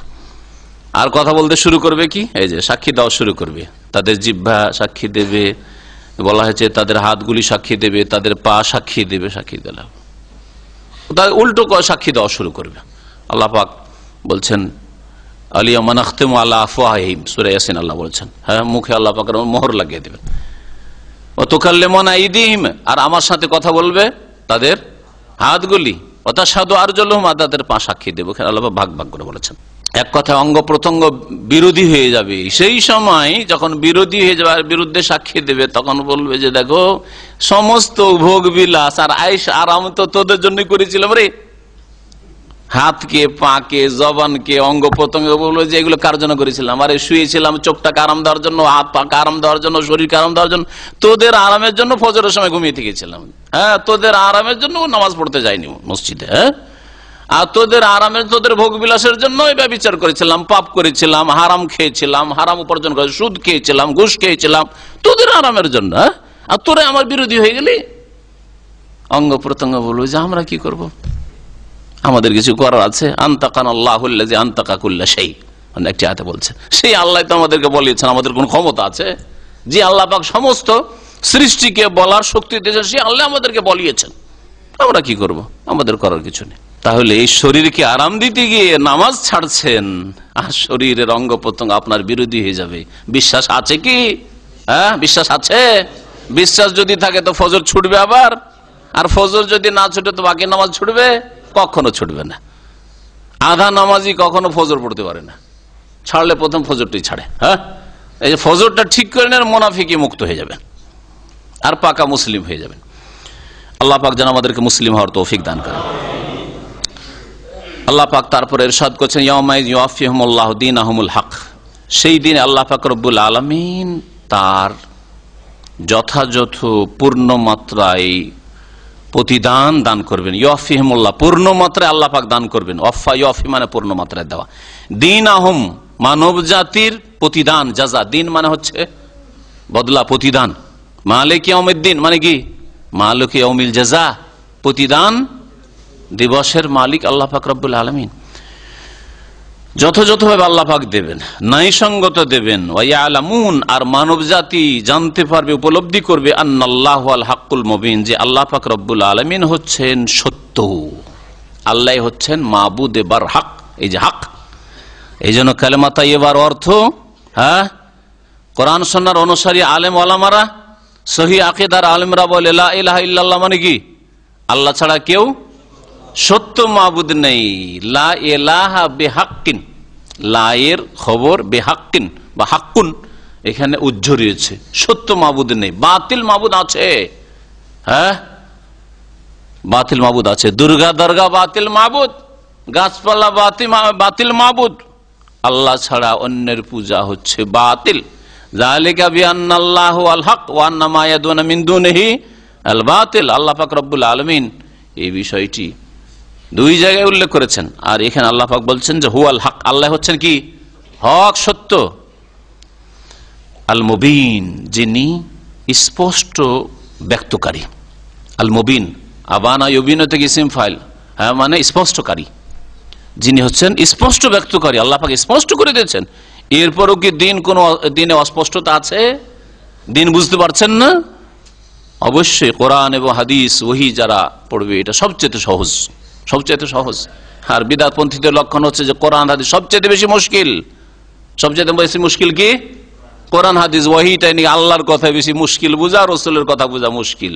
আল্লাহ রসুল অত ভালো করে বুঝাইতে পারলেন নাউজুবিল্লাহ বিদাতীদের আকীদায়। আর ফিকহের কিতাব বুঝা সহজ, হ্যাঁ আর ফতোয়ার কিতাব বুঝা সহজ, হ্যাঁ আর মানুষের লেখা কিতাব বুঝা সহজ। কত গুমরাহি! কোরআন বিরোধী নয় কথা, ওয়ালাকাদ ইয়াসসারনাল কুরআন লিযিকর, আল্লাহ বলছেন নিঃসন্দেহে কোরআনকে আমি উপদেশ নেওয়ার জন্য সহজ করেছি। আল্লাহ বলছেন আমার কথা সহজ। যে যত বেশি ভালো বুঝাইতে পারে সে তত বেশি বাকপটু, ঠিক না? তত বেশি তার মানুষ গুণ গায় যে খুব ভালো করে বুঝাইতে পারে। তাহলে আল্লাহ পাক সবচেয়ে ভালো বুঝিয়েছেন, আল্লাহ পাকের রাসূল সবচেয়ে ভালো বুঝিয়েছেন সাল্লাল্লাহু আলাইহি ওয়াসাল্লাম। এটা হচ্ছে আমাদের ঈমান, ইতিকাদ, বিশ্বাস। কোরআন থেকে কেউ যদি হেদায়েত না পায়, রাসূলের সহিহ হাদিস থেকে কেউ হেদায়েত না পায়, তাহলে আবার কোত্থেকে হেদায়েত পাবে? ফাবিআইয়ি হাদিসিন বাদাহু ইউমিনুন, আল্লাহ পাকের এই ওহী কোরআন আর হাদিসের পরে আর কি বিশ্বাস করবে তারা? আল খাবিসাতু লিল খাবিসিন ওয়াল খাবিসুনা লিল খাবিসাত, এই যে আয়াতটি রয়েছে, এই আয়াতের দুটি তাফসীর করা হয়েছে। একটা তাফসীর হচ্ছে যে আল খাবিসাত আর আল খাবিসিন এগুলি হচ্ছে ব্যক্তির গুণ, মানে আন-নিসাউল খাবিসাতু লির-রিজালিল খাবিসিন। তাহলে কি তাফসীর হবে? খাবিস, খাবিস মানে কি? খাবিস মানে নোংরা, খারাপ, মন্দ, নিকৃষ্ট। আল খাবিসাতু তাহলে নোংরা বা নিকৃষ্ট নারীরা, লিল খাবিসিন নিকৃষ্ট নোংরা পুরুষদের জন্য, মন্দ নারীরা বা এইভাবে বলেন চরিত্রহীনা নারীরা, লিল খাবিসিন চরিত্রহীন পুরুষের জন্য। ওয়াল খাবিসুন আল খাবিসাত, আর চরিত্রহীন পুরুষরা কার জন্য? লিল খাবিসাত চরিত্রহীনা বা চরিত্রহীনা নারীদের জন্য। তাহলে নারীর খাবিসাতটি হচ্ছে নারীর নিসার গুণ, সিফাত, আর খাবিসুন বা খাবিসিন এটি হচ্ছে রেজাল, পুরুষের গুণ। আর আরেকটি তাফসীর হচ্ছে যে আল খাবিসাতের আগে মৌসুফ নারীরা নয়, এখানে হচ্ছে কথা, কালেমাত। আল কালেমাতুল খাবিসাতু লিল খাবিসিন, নোংরা কথা, নোংরা কথা, মন্দ কথা কার জন্য উপযোগী? লিল খাবিসিন নোংরা পুরুষদের জন্য। ওয়াল খাবিসুনা লিল খাবিসাত, আর মন্দ পুরুষরা কিসের উপযোগী? লিল খাবিসাত নোংরা কথার জন্য, নোংরা কথার উপযোগী। নোংরা কথা ভালো মানুষ সম্পর্কে হইতে পারে না, আয়েশা রাদিয়াল্লাহু তাআলা আনহা সম্পর্কে হইতে পারে না, মুহাম্মদ রাসূলুল্লাহ সাল্লাল্লাহু আলাইহি ওয়াসাল্লাম পরিবার সম্পর্কে হইতে পারে না। নোংরা কথা কাজ সাজে কার জন্য? ওই ইবনে বা মুনাফিকের জন্য, ওর পরিবারের জন্য সাজতে পারে। ওরা হচ্ছে খাবিস। খাবিস পুরুষদের জন্য নোংরা কথা কাজ সাজতে পারে। যে অপবাদ দেওয়া হয়েছে ওগুলি তাদের জন্য সাজে, এগুলি রাসূলুল্লাহ সাল্লাল্লাহু আলাইহি ওয়াসাল্লাম পরিবারে হইতে পারে না। আত-তাইয়্যিবাতু লিত-তাইয়্যিবিন, ওই রকম আত-তাইয়্যিবাত মানে হয় আল কালিমাতুত তাইয়্যিবাত, আর না হলে বলবেন কি আন-নিসাউত তাইয়্যিবাত, চরিত্রবতী রমণীরা কার জন্য? চরিত্রবান পুরুষের জন্য। সমীচীন, তাই হওয়া উচিত। সুতরাং সবচেয়ে পবিত্র মুহাম্মদ রাসূলুল্লাহ সাল্লাল্লাহু আলাইহি ওয়াসাল্লাম তাইয়্যিব, আর তার জন্য কখনো খাবিসা আল্লাহ পাক না সৃষ্টিগত হিসাবে মনোনীত করতে পারেন, আর না তার শরীয়তের বিধানেও মনোনীত করতে পারেন। আল্লাহ পাক নবীর ভাগ্যে, নবী সবচেয়ে পবিত্র, তার ভাগ্যে কোনো খবিস রমণী রাখবেন, এটা হইতে পারে না। এই জন্য কোন আম্বিয়া রসুলগণের বিবিরা চরিত্রহীনা ছিল না। তারা কাফেরা ছিল। নূহ আলাইহিস সালাম বিবি কাফেরা ছিল, লূত আলাইহিস সালাম বিবি কাফেরা ছিল, কিন্তু কোনো প্রমাণ দিতে পারবেন না যে তারা চরিত্র নষ্ট ছিল। জি, আল্লাহ পাকের হিকমত ছিল যে তারা ঈমান নিয়ে আসেনি। এটা দিয়ে কিয়ামত পর্যন্ত মানুষের এতে সান্ত্বনা রয়েছে, মানুষের সম্বল রয়েছে যে আপনার মা খালা যদি হেদায়েত না, আপনার স্ত্রী হেদায়েত না হয়, কোনো মহিলার স্বামী হেদায়েত না হয়, তাহলে তাতে সান্ত্বনা রয়েছে যে না, আসিয়ার স্বামী হেদায়েত হয়নি তো আমার স্বামী কোথায়? তাই না? আসিয়া কত মর্যাদার অধিকারী নি, তারপরে হেদায়েত হয়নি। নূহ আলাইহিস সালামের স্ত্রী হেদায়েত হয়নি তো আমার স্ত্রী হেদায়েত না হলে এমন কি হলো? যদি এইসব তারিখ, এইসব ইতিহাস যদি আমাদের সামনে কোরআন ইতিহাস না থাকতো, তাহলে আমরা ভেঙে পড়তাম। আরে কি হইলো আমার পরিবারে, আরে কি হইলো, আমি এত ভালো মানুষ, আর আমার বিবি এরকম হলো, আমার বোন এরকম হলো, আমার মা খালা এরকম হলো, হইতে পারে। এতে আমাদের সম্বল রয়েছে, ইমানি সম্বল, এতে উপদেশ রয়েছে। ওয়াত-তাইয়্যিবুনা লিত-তাইয়্যিবাত, আর যারা চরিত্রবান পুরুষ তাদের জন্য কি রয়েছে? চরিত্রবান পুরুষ উপযোগী কিসের? ভালো কথার, উত্তম কথার বলা যেতে পারে। চরিত্রবতী তো আগের তাফসীর বললাম, দ্বিতীয় তাফসীর। উলাইকা মুবাররাউনা মিম্মা ইয়াকুলুনা, আর এইসব লোকেরা যা তাদের সম্পর্কে বলা হচ্ছে তার থেকে পুরোপুরি দোষমুক্ত।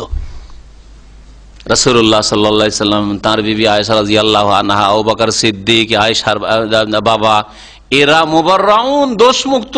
এদের নবী পরিবারে, আবু বকরের পরিবারে, আয়েশার চরিত্রে এইরকম কথা মোটেই হইতে পারে না। মুবাররাউন, এরা দোষমুক্ত, আল্লাহ স্পষ্ট ভাষায় বলছেন। এরপরও একদল পথভ্রষ্ট গুমরাহ হয়েছে, যাতে করে আল্লাহ পাক একটা নেকির রাস্তা আয়েশা রাদিয়াল্লাহু তাআলা আনহার জন্য, তার বাবার জন্য, মুহাম্মদ রাসূলুল্লাহ সাল্লাল্লাহু আলাইহি ওয়াসাল্লামের জন্য। কারণ যত গাল দেবে আপনাকে বা কোনো ব্যক্তিকে, তত বেশি কিন্তু নেকি আপনার কাছে পৌঁছতে থাকবে। ওদের আমল নামায় গুনাহ ভারী হবে, আর আপনার আমল নামায় নেকি দিয়ে আপনার নেক আমলের আমল নামা আপনার দাঁড়ি পাল্লা ভারী হবে। তো এটাকে মন্দ কখনো মনে করবেন না। এই জন্য আল্লাহ পাক রব্বুল শুরুতে কি বলেছেন, লা তাহসাবু শাররাল লাকুম, এই ঘটনাকে মন্দ মনে করিও না, এতে কল্যাণ রয়েছে। এই মুনাফিক চরিত্রের এক শ্রেণীর লোকেরা আর শিরকি কুফরি আকীদায় বিশ্বাসী ভ্রান্ত ফিরকা, যারা এখনো গালমন্দ করে থাকে আয়েশা রাদিয়াল্লাহু তাআলা আনহাকে, আবু বকর সিদ্দিক রাদিয়াল্লাহু আনহুকে, তার নবী পরিবার সম্পর্কে যেন ঘৃণা ছড়ায়, তার নবী পরিবার সম্পর্কে ঘৃণা ছড়ায়। তারা ইসলামের রাস্তায় সবচেয়ে বড় বাধা কিনা বলুন দেখি? যে কোনো একটা পরিবার সম্পর্কে ঘৃণা ছড়া, তার মানে কি? ওদের কাছ থেকে কি শিখবেন? আবার ওর পরিবারে এইরকম দোষ আছে, কি শিকার আছে?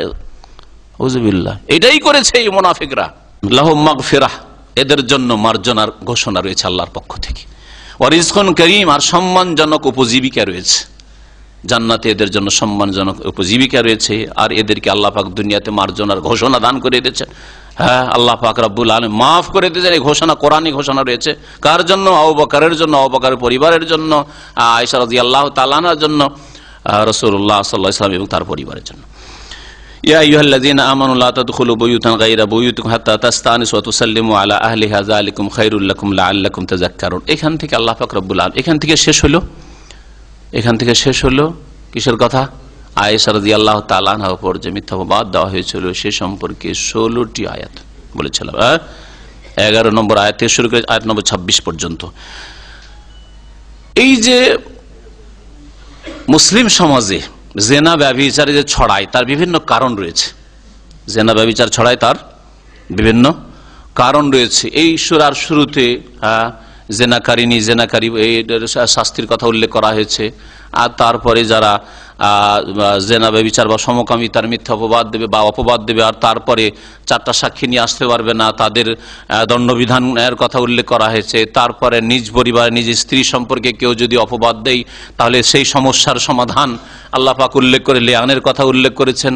এই সব উল্লেখ করার পরে আল্লাহ পাক রব্বুল আলামিন বেশ কিছু আয়াতে এমন কিছু আদব কায়দা, এমন কিছু নীতিমালা আল্লাহ পাকের শেখাচ্ছেন, যা দিয়ে মানুষ নিজেকে, নিজের পরিবারকে, নিজের সমাজকে জেনা ব্যভিচার অশ্লীলতা ফাহিশার রাস্তা থেকে রক্ষা করতে পারে। এই যদি আদব কায়দাগুলি আপনি বাস্তবায়ন করেন, তাহলে নিজেকে, নিজের পরিবার, নিজের সমাজ, নিজের দেশকে জেনা ব্যভিচার রাস্তা থেকে, অশ্লীল কথা কাজের রাস্তা থেকে বাঁচাতে পারবেন। আর যদি এই সব বিধিবিধানকে উপেক্ষা করেন, এই সম্পর্কে গাফিলতিকর অবহেলা করেন, যে না না আমরাও তো এককালে যুবক ছিলাম, আমাদের দ্বারাও তো কিছু ভুল ভ্রান্তি হয়েছে, আরে সবার তো একটা স্বাধীনতা আছে, এত একবারে চাপ সৃষ্টি করতে নেই। আজকাল বাপ মায়ের কথা কিন্তু এইরকম, বাপ মায়ের ভাষা নিজের মেয়ে, সাবালিকা মেয়ে সম্পর্কে আর সাবালক ছেলে সম্পর্কে কেউ যদি কিছু বলে, যে তোমার মেয়ে একা একা এরকম ঘোরাফেরা করে, আরে সবার তো স্বাধীনতা, হাত পা বেঁধে রাখবো নাকি? একটু তো স্বাধীনতা আছে, আমরা তো এক যুগে ছিলাম ওইরকম।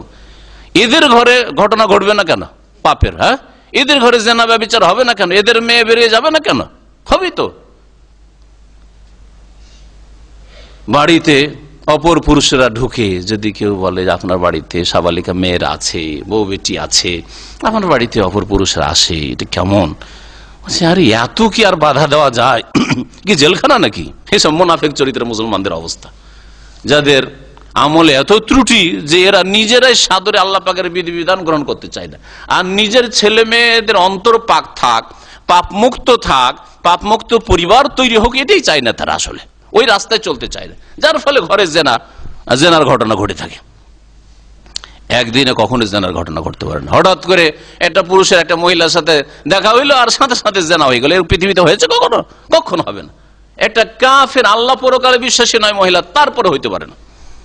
যান আপনি অমুসলিম দেশে আর হোটেলে হঠাৎ করে গিয়ে বা রাস্তাঘাটে একটা অমুসলিম বেহায়া বেপরদা চলাফেরা করে, যার সাথে তার তালমেল আছে, তার সাথে কোনো ব্যাপার নাই, কিন্তু আপনি জানতো দিকে হঠাৎ করে একটা কথা বলে থাকেন তো জুতা খেয়ে বড় লোক হয়ে যাবেন, ঠিক না? তাহলে বোঝা গেল যে জেনার ঘটনা একদিনে ঘটে না।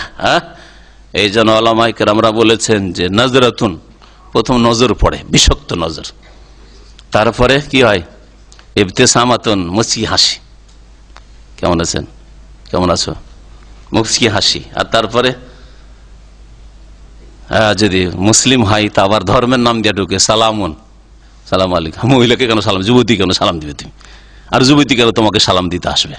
ফিতনার আশঙ্কা আছে, তুমি যুবক, তোমার এমনি ইমান আমল কমজোর, দিনদার পরেজগার লোক রয়েছে, ফিতনার আশঙ্কা নেই, আর লোকজনের সামনে আছে, অসুবিধা নেই, কিন্তু নির্জনে সমস্যা হইতে পারে। ফাকালামুন, তারপরে কথা শুরু হলো, কেমন আছো, ভালো আছো, কোথায় বাড়ি, হ্যাঁ কোথায় যাচ্ছ?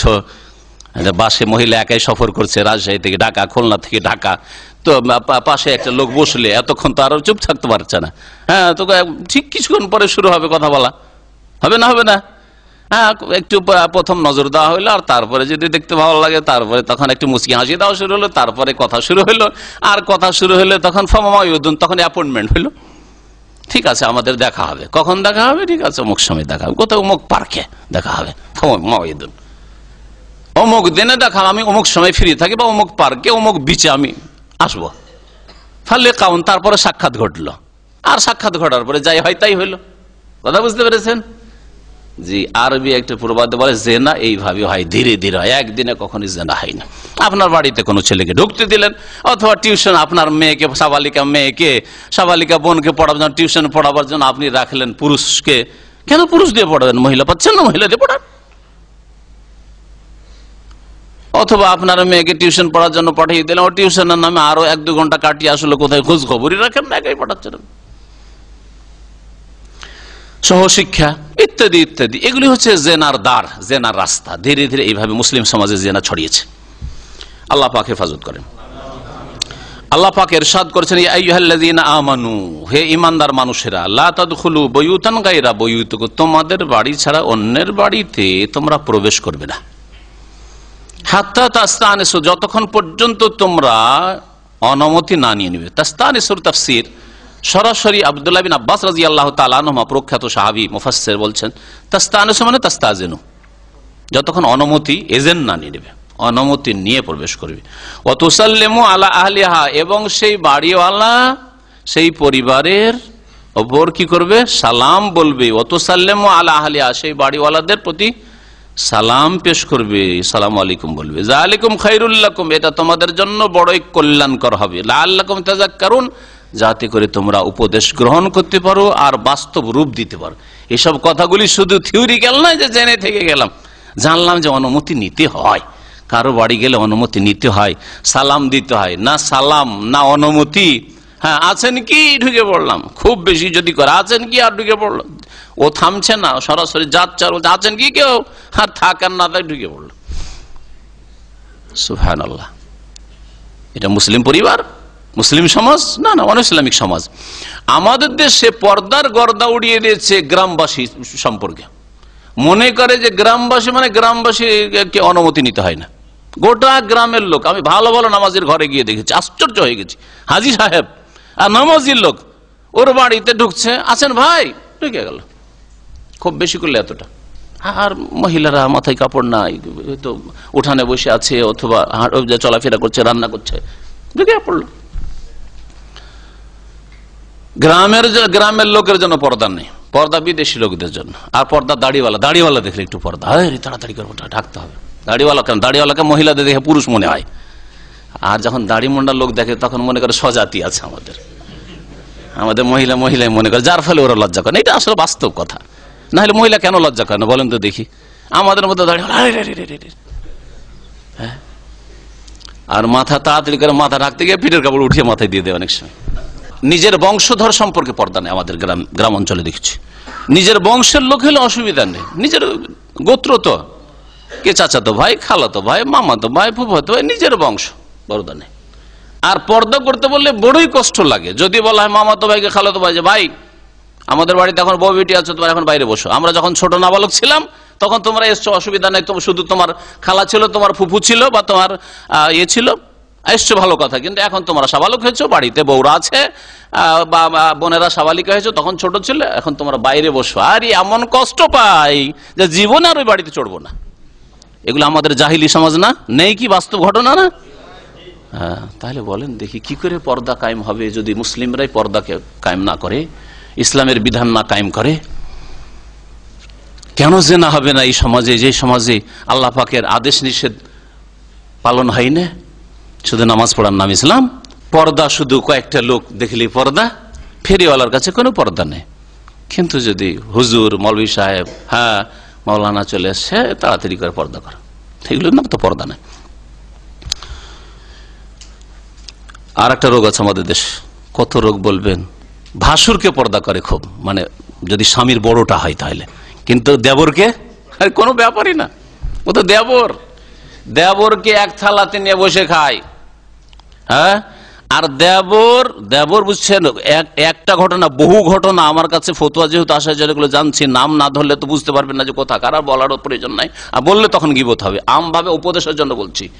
ওই দেবরগুলি কি করেছে, দেবর ওই ভাতিজাকে কোলে নেব, আদর করব বলে ভাবির ঘরে ঢুকেছে, আর ভাই নেই বাড়িতে, ভাবির ঘরে ঢুকে ওই একটু আদর করে, ওইদিকে আদর কি করবে, ওর তো অসৎ নিয়ত অন্যদিকে, ওই ভাতিজাকে আদর করতে করতে ও ভাবিকে আদর করা শুরু করেছে, দিয়ে তারপরে নিয়ে উধাও হয়ে গেছে, নিয়ে ভাবিকে নিয়ে উধাও হয়ে গেছে। আর এক লোকের ঘটনা, কয়েক বছর আগের ঘটনা, ভাবিকে সাথে নিয়ে এসছে যে আমি যাবো, এতে সৌদি আরব থাকে, সৌদি আরব ভদ্রলোক থাকে, ওর ভাইও থাকে সৌদি, দুইজনই সৌদি আরবে থাকে, সৌদি আরবে থাকে। তো ভাই চলে এসছে আগে, আর এই মহিলার প্রেম হয়ে গেছে ওর সাথে, ওকে ভালো লাগে, স্বামীর চাইতে বেশি দেবরকে ভালো লাগে। ও দেবরের সাথে দেবরকে এয়ারপোর্টে বিদায় করতে এসছে, এয়ারপোর্টে বিদায় করতে এসে প্রথম প্রেম শুরু হয়। আর তারপরে এয়ারপোর্টে বিদায় করে গেল, অন্তরে তো তার লেগে গেল যে এটা আমাকে ভালো, আমার স্বামীর চাইতে আমার দেবরটা ভালো লাগছে। শয়তান এইভাবে কিন্তু চান্স নেই। আর তারপরে পরের বার তাড়াতাড়ি করে ছুটি দিয়ে গেছে, ছুটি দিয়ে গিয়ে ওকে নিয়ে হয়ে গেছে, ভাইয়ের স্ত্রীকে নিয়ে কোর্ট ম্যারেজ করে ফেলেছে। এগুলো কোনো কাল্পনিক ঘটনা বলছি না, এগুলো আমার কাছে ফতুয়া মাসলা যেগুলো এসেছে সেগুলির কিছু বলছি। আগের ঘটনা যেটা বললাম যে আদর করতে করতে, এগুলো কয়েকটা ঘটনা এসছে আমার কাছে। আর তারপরে নিজের স্বামীকে নিজেই বলছে যে দেখো আমাকে মাফ করে দাও তুমি, আর তোমার সাথে আমি সংসার করতে পারছি না, মাফ করে দাও। কি জন্য? শেষখানে বলছে যে তোমার ভাইয়ের জন্য আমি পাগল হয়ে গেছি, তোমার ছোট ভাইকে না দেখলে আমি থাকতে পারি না, এই স্পষ্ট ভাষায় বলেছে। ও আল্লাহ, ওই স্বামী এসে বলছে যে আমাকে আমার স্ত্রী এরকম বলছে যে তোমার ছোট ভাইকে না দেখলে আমি থাকতে পারি না। জি, আর এগুলো হিন্দুদের ঘটনা না, খ্রিস্টানদের বাড়ির ঘটনা না, ইহুদিদের বাড়ির ঘটনা, মুসলিম সমাজের ঘটনা বলছি। এই সূরা নূরের বিধিবিধান পালন না করার কারণে, লা তাদখুলু বুয়ুতান গায়রা বুয়ুতিকুম, তোমাদের বাড়ি ছাড়া অন্য কোনো বাড়িতে, অন্য কোনো কক্ষে, ভাবির ঘরে, ভাইয়ের ঘরে ঢুকবে না, অন্যের বাড়িতে ঢুকবে না। এমনকি নিজের বাড়িতে যাওয়ার ক্ষেত্রে আল্লাহ পাক রব্বুল আলামিনের বিধান শুনে নিজের বাড়িতে যাওয়ার ক্ষেত্রেও এক সাহেব বলছেন, ইয়া রাসূলুল্লাহ, আমার মা আছে, আমার মায়ের কাছে কি অনুমতি নিতে হবে? মা, আচ্ছা বলো তো, তোমার মা যদি শরীরে কোন কাপড় কখনো ফেলে রাখে, আর হঠাৎ করে যদি ওই অবস্থায় দেখে না, তোমাকে ভালো লাগবে না তোমার মাকে ভালো লাগবে?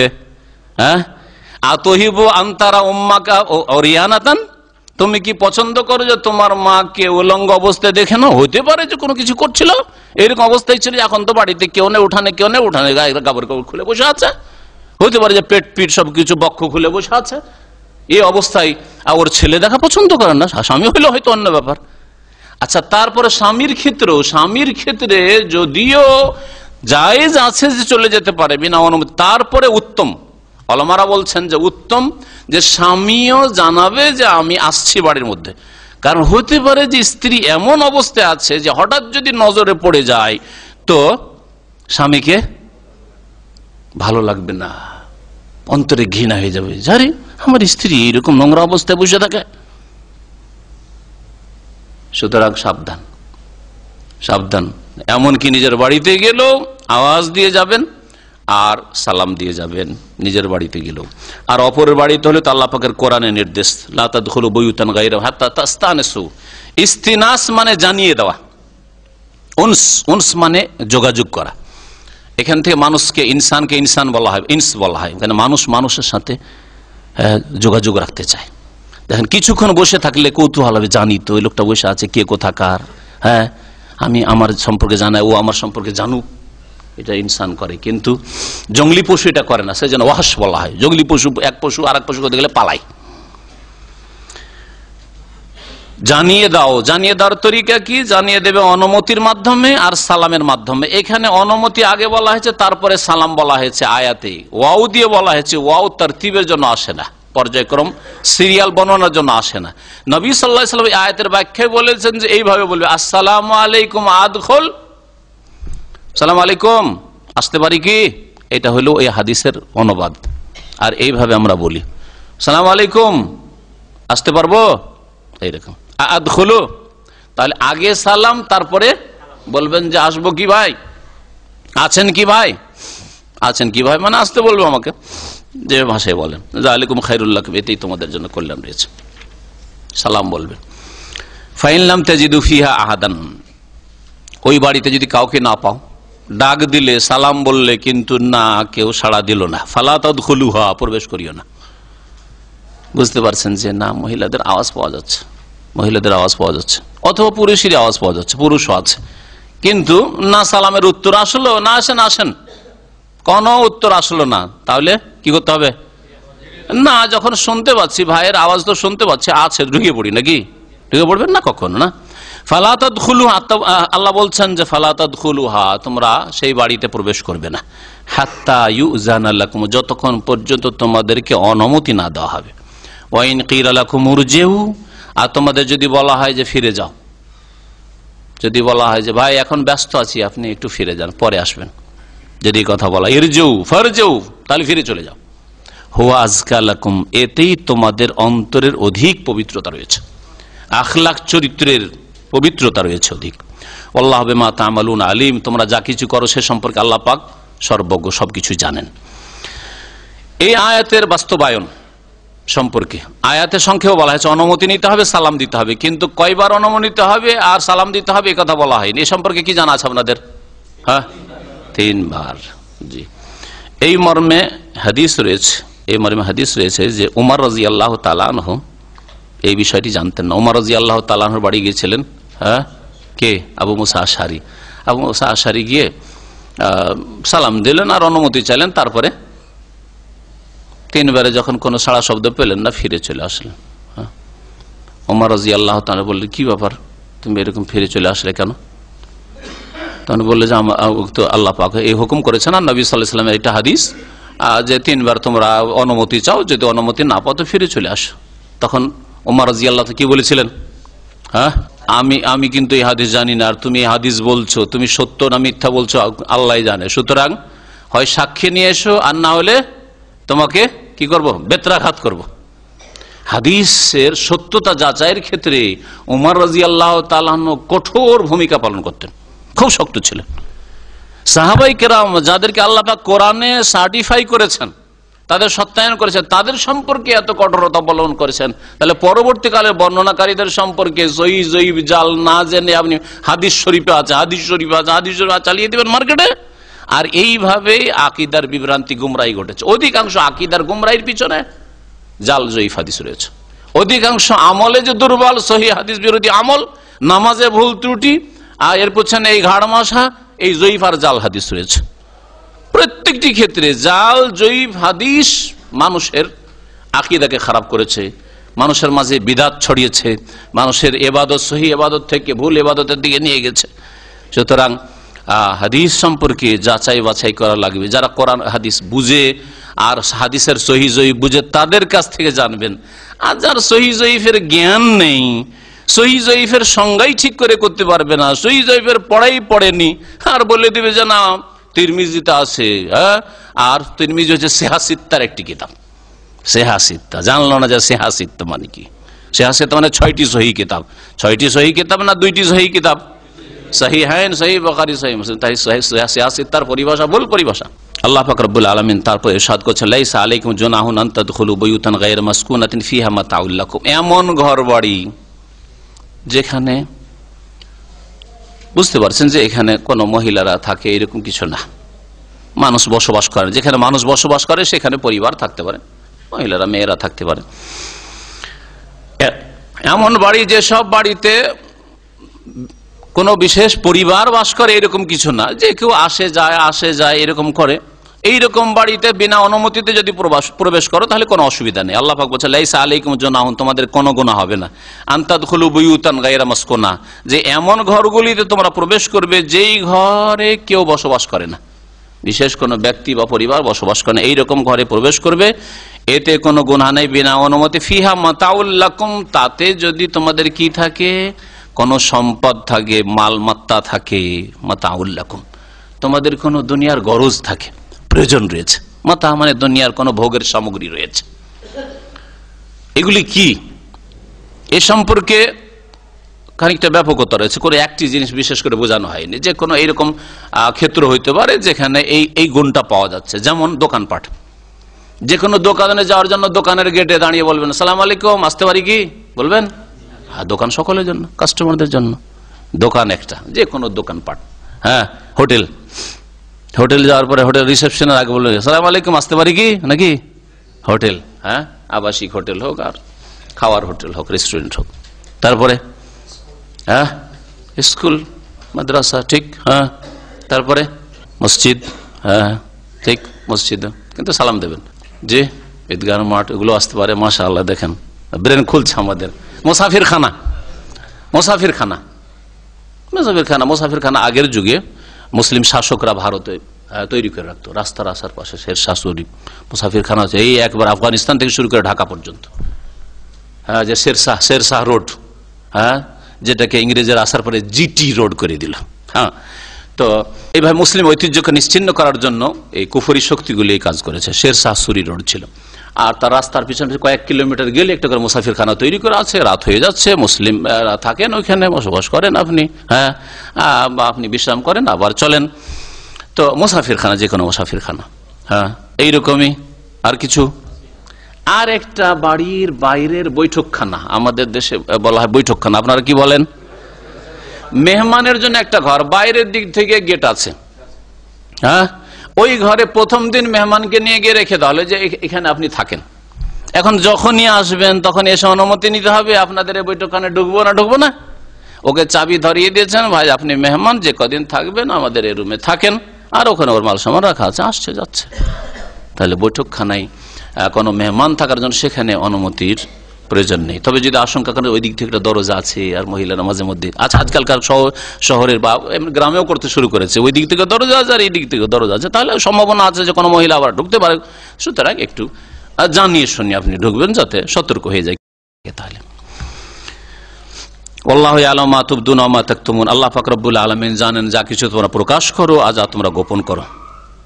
কুল লিল মুমিনিনা ইয়াগুদ্দু মিন আবসারিহিম ওয়া ইয়াহফাযু ফুরুজাহুম।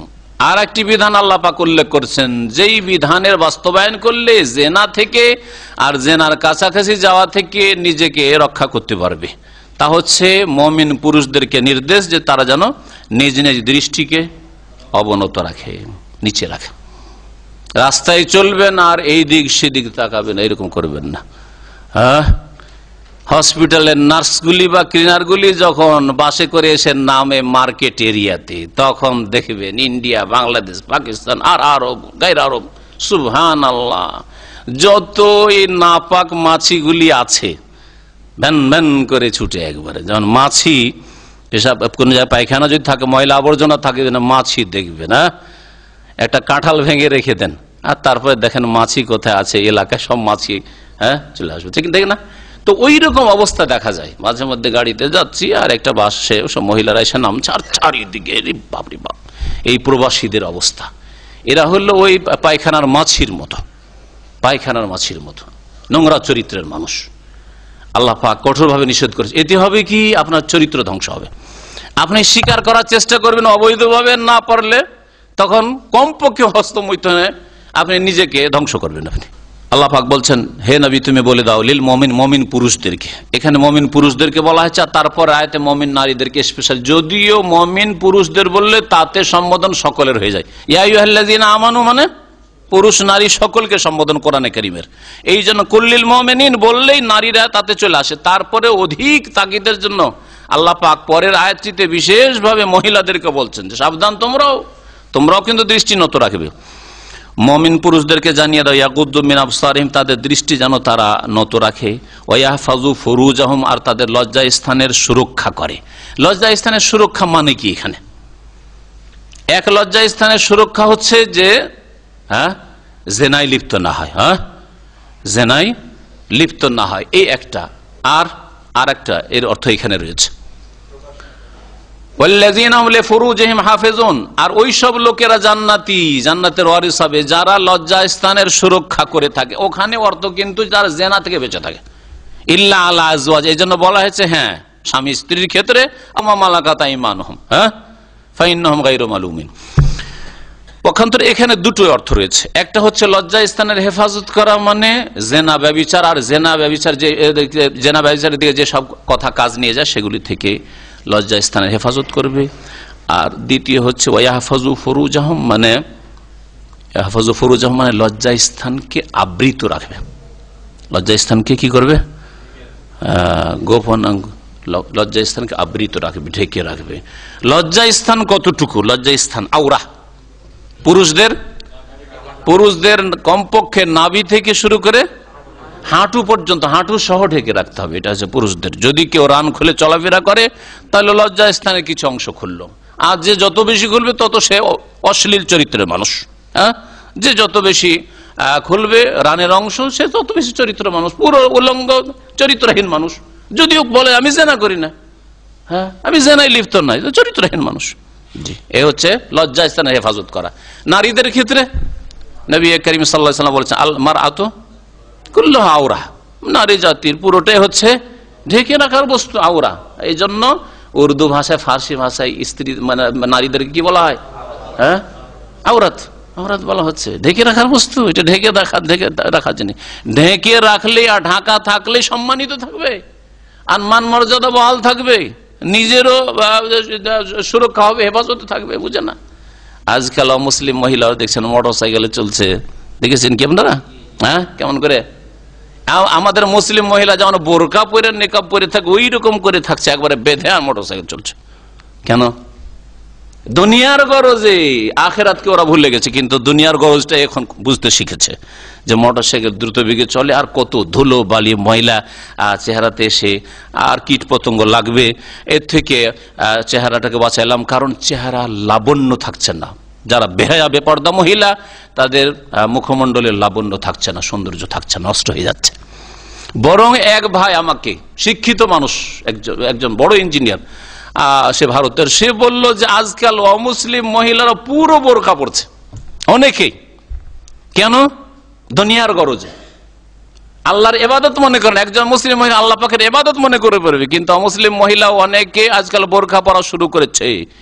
দুটো কারণ। একটা কারণ হচ্ছে যে বোরকা পরে থাকলে ধর্ষিতা হওয়ার আশঙ্কা কম, আর এমনি খোলামেলা চলাফেরা করলে তাদেরকে উত্ত্যক্ত করা হচ্ছে, পেরেশান করা হচ্ছে।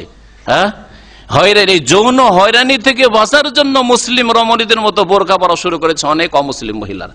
এই কথা আমাকে কয়েক মাস আগে জানালো এক ভাই, শহরে বসবাস করে। এই একটা। আর একটা হচ্ছে ওই চেহারার যে বললাম যে সৌন্দর্য চলে যাচ্ছে, লাবণ্য থাকছে না, চেহারা খোলা থাকে, কারণ বিষাক্ত নজর পড়ছে। আপনি এটাকে হালকা মনে করিয়েন না, আর কোন মহিলা যেন এটাকে হালকা না মনে করে। একটা ছেলের ওপর সামনে একটা লোকের বদনজর লাগাই সে অসুস্থ হয়ে পড়ছে, অনেকে মারাই যাচ্ছে। ইন্নাল আইন হাক্কুন, নবী সাল্লাল্লাহু আলাইহি ওয়াসাল্লাম, বদনজর হচ্ছে সত্য। বদনজর উটকে পর্যন্ত, উটকে কোথায় চড়িয়ে দেয়? হাঁড়িতে চড়িয়ে দেয়, আর কবরে পৌঁছে দেয় মানুষকে। মরেও যেতে পারে মানুষ। তাহলে এত যে বদনজর, বিষাক্ত নজরগুলি পড়ছে বেহায়া বেপরদা মহিলাদের ওপর, যারা চেহারা খুলে চলাফেরা করে, যারা মাথা খুলে চলাফেরা করে, যারা শরীরের অঙ্গ প্রত্যঙ্গ খুলে চলাফেরা, কত যে বদনজর পড়ছে, আল্লাহ হেফাজত করে। এতে থেকেও বাঁচা যেতে পারে। দুনিয়ার ফায়দা বললাম একটা, আর আখিরাতের সবচেয়ে বড় ফায়দা যে আল্লাহ পাক রব্বুল আলামিন যারা লজ্জাস্থানের হেফাজতকারিনী হবে তাদের জন্য আল্লাহ পাক উলাইকা হুমুল ওয়ারিসুন আল্লাযীনা ইয়ারিসুনা আল ফিরদাউস হুম ফিহা খালিদুন, তারা জান্নাতি হবে ইনশাআল্লাহ। আল্লাহ পাক তারপর ইরশাদ করেছেন যালিকা আযকা লাহুম, এটা তাদের জন্য অধিক পবিত্রতা। যদি দৃষ্টি নত রাখেন আর লজ্জাস্থানের হেফাজত করেন, চরিত্রবান হন, তাহলে এতে অন্তরের পবিত্রতা থাকবে। দেখেন, কখনো টেনশন হবে না, কখনো পেরেশান হবে না, ঘুম আসে না।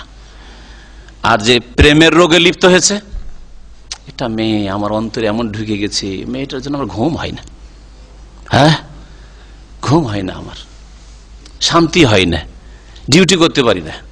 এখানে এক লোক ছিল, ডিউটি করতে ভালো একটা জায়গায়, ও এই রোগে রোগাক্রান্ত হয়, প্রেমের রোগে রোগাক্রান্ত হয়। তারপরে শেষ পর্যন্ত আমার কাছে সমাধানের জন্য আসলো, আর বাঁচতে পারি না।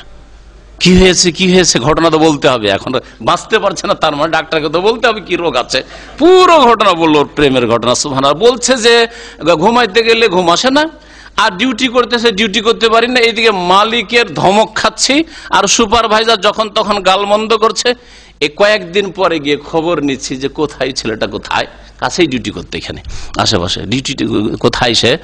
তো বলছে ওকে এক্সিট লাগিয়ে পাঠিয়ে দিচ্ছে ওর সাথীর সঙ্গে। কেন? বলছে কাজ করতে না, এসে পেরেশান থাকতো, কি যে করে না করে, কাজ টাজ কিছু করে না, আর শুধু টেলিফোন করে। কাকে টেলিফোন করে? মালিক বুঝতে পেরেছে, সুপারভাইজার বুঝতে পেরেছে, এক্সিট লাগিয়ে পাঠিয়ে দিয়েছে। জি, কয়েক বছর আগের ঘটনা। প্রেমের রোগ, ইশকের বিমারি, যে ইশকের বিদাতিরা শিক্ষা দিয়ে থাকে, প্রেম খেলা ইশকে ইলাহি, সকলতে জানে না সকলে তো জানে না, এইসব গজল শিখায় এই বিদাতিরা। ইশক নোংরামি জিনিস, আল্লাহর সাথে ইশক হইতে পারে না, রাসূলের সাথে ইশক হইতে পারে না, সাহাবায়ে কেরামের সাথে ইশক হইতে পারে না, যেমন তোমার মা বোনের সাথে ইশক হইতে পারে না। কে বলবে যে আমার মায়ের সাথে আমি ইশক করি, প্রেম করি? হ্যাঁ, ভালোবাসি, মাকে ভালোবাসি, বোনকে ভালোবাসি, তাই না, মেয়েকে ভালোবাসি, কিন্তু প্রেম করি বলতে পারবেন? আর বেয়াদব গুলো বলে আশেকে রসুল আর আশেকে এলাহি, নাম রাখে আশেকে এলাহি আর আশেকে রসুল, আর এ হচ্ছে আল্লাহর ইশকে পাগল হয়ে গেছে ওলিউল্লাহ। এসব কথা কোথায় পেলে ইসলামে? কোথায় আছে? কোরআন হাদিস আছে? একটা ভাষা দেখান তো কোথাও ইশক আছে আল্লাহর ক্ষেত্রে বা রাসূলের ক্ষেত্রে? কারণ ইশক হচ্ছে নোংরামি জিনিস, নোংরামি জিনিস, আর মহাব্বত হচ্ছে ভালো জিনিস। এই জন্য কোরআনের ভাষায় মহাব্বত বলা হয়েছে, হুব বলা হয়েছে। ইন কুনতুম তুহিব্বুনাল্লাহ, হ্যাঁ, আহাব্বা ইলাইকুম মিনাল্লাহি ওয়া রাসূলিহি ওয়া জিহাদিন ফি সাবিলিহি। কোরআন বুঝে আসে না? লা ইউমিনু আহাদুকুম হাত্তা আকুনা আহাব্বা ইলাইহি, হ্যাঁ, আশাকা ইলাইহি বলেছে, আহাব্বা ইলাইহি মিন ওয়ালিদিহি ওয়া ওয়ালিদিহি ওয়ান নাস আজমাইন। আহাব্বা, মহব্বত বলবেন। আল্লাহ পাক যেন বুঝার তৌফিক দান করেন। আল্লাহ পাক রব্বুল আলামিন ইরশাদ করেছেন অন্তরের পবিত্র। দেখেন অন্তরে যে শান্তি আছে। সাবালক হয়েছেন, বিবাহ শাদী করেন, আর বিবাহ শাদী হয়নি, তা ধৈর্য ধারণ করেন, আর যে তদবির নবী সাল্লাল্লাহু আলাইহি ওয়াসাল্লাম শিখিয়েছেন সেই তদবির আপনি গ্রহণ করেন, দেখবেন যে অন্তরের পবিত্রতা, শান্তি, দুনিয়ার শান্তি রয়েছে আর আখিরাতের শান্তি রয়েছে। ইন্নাল্লাহ খাবীরুম বিমা ইয়াসনাউন, মানুষরা যা করে সে সম্পর্কে আল্লাহ পাক সূক্ষ্ম খবর রাখেন। ওয়া কুল্লিল মুমিনাত, হে নবী তুমি বলে দাও মুমিন নারীদেরকেও, ইয়াগযুযনা মিন আবসারিহিন্না, তাদের দৃষ্টি যেন তারা নত রাখে, ওয়া ইয়াহফাযনা ফুরুজাহুন্না, আর তাদের লজ্জা স্থানে তারা সুরক্ষা করে। দুটোই অর্থ, হ্যাঁ, অঙ্গ প্রত্যঙ্গের কোনো অংশ খুলবে না অপর পুরুষের সামনে, আর জেনার ধারে কাছেও যাবে না। ওয়ালা ইউবদিনা যিনাতাহুন্না, এবং তাদের সাজসজ্জা যেন প্রকাশ না করে, ইল্লা মা যাহারা মিনহা, তবে যা নিজে থেকেই প্রকাশ পেয়ে যায়। যাহারা ফিল লাযিম, আজহারা নয়, যাহারা, জাহির করে দেয়, প্রকাশ করে দেয় বলা হয়নি, যাহারা, যেটা নিজে থেকে প্রকাশ হয়ে যায়। তাহলে বোঝা গেল যে যেই অংশটুকু শরীরের সাধারণত ঢেকে রাখা যায় না, অনিচ্ছাকৃত প্রকাশ পেয়ে যায়, সেই ক্ষেত্রে আল্লাহ অনুমতি দিয়েছেন। আর চেহারা কি, হ্যাঁ, অনিচ্ছাকৃত প্রকাশ পেয়ে যায় না প্রকাশ করে? চেহারা ইচ্ছা করে প্রকাশ করে, ভাই চেহারা ঢেকে রাখা যাবে? হ্যাঁ, ইচ্ছা করে প্রকাশ করে। সুতরাং এই ইল্লা মা যাহারা মিনা মানে চেহারা খোলা রাখতে পারে মহিলা, আর হাত খোলা রাখতে পারে, আর পা খোলা রাখতে পারে টাকনা পর্যন্ত। এইসব তাফসীর ভুল তাফসীর, এসব ব্যাখ্যা ভুল ব্যাখ্যা, আর এইসব ফতোয়া ভুল ফতোয়া। চেহারা এর মধ্যে সামিল নয়। যদিও কাজকর্মের জন্য কাজকর্মের তাগিদে হাতের কবজি পর্যন্ত খোলা রাখা বা পায়ে টাকনা পর্যন্ত খোলা রাখা সেটা আলাদা বিষয়, তাতে অত ফিতনা নেই যেই ফিতনা চেহারাতে রয়েছে। বরং চেহারাতে যে ফিতনা রয়েছে সেটা পিঠে নেই, চেহারাতে যে ফিতনা রয়েছে সেটা চুলে পর্যন্ত নেই। ঠিক কিনা বলেন? তাহলে চেহারাই যদি খোলা থেকে গেল তো সেই সমাজ আবার পর্দাই কোথায় করলো? এই জন্য যেসব স্কলাররা ফতোয়া দিয়েছে, যদিও অনেকে তাদের মধ্যে হয়তো কোরআন সুন্নাহর অনুসারী, কিন্তু তাদের ইজতিহাদে ভুল হয়েছে, আল্লাহ পাক তাদের মাফ করেন।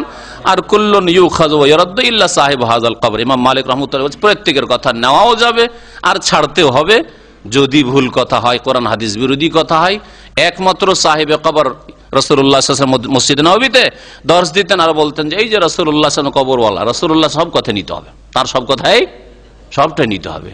আর আমার কথা, মালিকের কথা, আবু হানিফা শাফি এর কথা, আহমদের কথা, বুখারীর কথা, আলবানির কথা ইত্যাদি সকলের কথাই ইউখাযু ওয়া ইউরাদ্দু নিতে হবে যদি কোরআন হাদিসের অনুকূলে হয়। আর ইউরাদ্দু ছেড়ে দেওয়া আবশ্যক, ফরজ যদি কোরআন হাদিস বিরোধী হয়। সবচেয়ে বড় ফিতনা চেহারাতে রয়েছে। চেহারা যদি খোলা থাকে তো যে কোনো ফিতনা হইতে পারে, বাকি অংশ খোলার প্রয়োজন করে না। চেহারা খোলা থাকলে চোখে চোখ যেতে পারে, চার চোখ এক হইতে পারে, চেহারা খোলা থাকলে মুচকি হাসি হইতে পারে, চেহারা খোলা থাকলে কথাবার্তা শুরু হইতে পারে, চেহারা খোলা থাকলে অ্যাপয়েন্টমেন্ট হইতে পারে, আর তারপরে চেহারা খোলা থাকলে সবকিছু হইতে পারে। তাহলে জেনার রাস্তা খুলে যাবে। সেই জন্য এই চেহারা খোলা জায়েজ নয়। এই আয়াতটা মনে রাখবেন হেজাবের ক্ষেত্রে, যা নিজে থেকে প্রকাশ পায়, আর চেহারা নিজে থেকে প্রকাশ পায় না, সুতরাং চেহারা এর অন্তর্ভুক্ত নয়। আর হেজাব সম্পর্কে মনে রাখবেন সূরা আহজাবের, আমি কয়েক মাস আগে তাফসীর করি, সূরা আহজাবের আয়াত নম্বর 59, ইয়া আইয়ুহান নবী, হে নবী, কুল লিআজওয়াজিকা ওয়া বানাতিকা ওয়া নিসাইল মুমিনিন ইউদনিনা আলাইহিন্না মিন জালাবিবিহিন, তুমি বলে দাও, হ্যাঁ হে নবী তুমি বলে, কুল লিআজওয়াজিকা তোমার স্ত্রীদেরকে, ওয়া বানাতিকা তোমার মেয়েদেরকে, ওয়া নিসাইল মুমিনিন আর মুমিনদের বিবিদেরকেও কি ইউদনিনা আলাইহিন্না মিন জালাবিবিহিন, তাদের লম্বা চাদর জন্য তারা নিজেদের উপর, মাথার উপর থেকে কি করে ঝুলিয়ে নেই, লটকে নেই। এই আয়াত নাজিল হওয়ার পরে সাহাবীরা বলছেন যে সাহাবিয়াতরা, মহিলারা কি করতেন, তুবদিনা আইনান ওয়াহিদা, একটা চোখ খোলা রাখতেন দেখার জন্য। তখন তার এত পাতলা চিকন কাপড় ছিল না যে সামনে কাপড় লটকিয়ে রাখবে আর দেখতেও পাবে, তা তো সম্ভব ছিল না। যার ফলে একটা চোখ দিয়ে দেখতেন মহিলারা, আর রাস্তার কিনারা চলতেন, একবার সদর রাস্তা দিয়ে না, রাস্তার কিনারা চলতেন। আল্লাহ পাক রব্বুল আলামিন যে ইরশাদ করেছেন ইল্লা মা যাহারা মিনহা, তাহলে অলংকার সাজসজ্জা প্রকাশ করবে না, তবে যা নিজে থেকে প্রকাশ পায়। নিজে থেকে তাহলে কি প্রকাশ পায় চিন্তা করে একটু বলুন তো দেখি আপনারা। হাতের ক্ষেত্রেও সতর্কতা, বিশেষ করে যুবতীরা যারা রয়েছে হাত ঢাকার চেষ্টা করবে, অপর পুরুষের জন্য হাত ঢাকার চেষ্টা করবে। কিন্তু অনেকে এই ক্ষেত্রে ছাড় দিয়েছেন, কাজকর্মের যদি তাগিদ থাকে যে কাজকর্মের ক্ষেত্রে হাত মোজা দিয়ে অনেক সময় কাজ করা সম্ভব না, সেটা আলাদা বিষয়। ওপরের কাপড়, প্রথম ওপরের কাপড় ঢাকা সম্ভব না, যেই কাপড়টা উপরে রাখবেন ওটা প্রকাশ পাবে। অনেকে কিছুই দেখতে পায় না, বোরখাটার দিকে তাকিয়ে আছে। সৌদি আরবে চলে। আর যদি আল কাসিম এলাকা হয়, আল কাসিমে দেখেছি ফিলিপিনো কাফের মহিলারও চেহারা ঢাকে মার্কেটে যেতে হয়। এখনো আমি 2 বছর আল কাসিমে ছিলাম, কোন মহিলার চেহারা দেখা যায়নি, একমাত্র হাসপাতালে গিয়ে দেখা যায় যে কিছু নার্সেরা চেহারা খুলে ডিউটি করে, বাকি বাইরে ওই নার্স কাফের গুলো আমাদের আল কাসিমের ভাইরা আছেন, ঠিক না? বলেন যারা আল কাসিমে থেকেছেন, ঠিক না ঘটনা? কোন মহিলাকে চেহারা খুলে দেখতে পাওয়া যায় না এখনো। বোরাই দেয়, বুকাইরিয়া, বিভিন্ন শহরগুলো ওনাই যায়। তো মাশাআল্লাহ ওখানে ওলামাদের প্রভাব রয়েছে, আর দিনদারিও রয়েছে, তাকওয়া রয়েছে। কোন মহিলাকে, বিদেশি কাফের, হিন্দু মহিলা ও খ্রিস্টান মহিলা ও তারাও চেহারাটাকে চলাফেরা করে ওখানে বাইরে।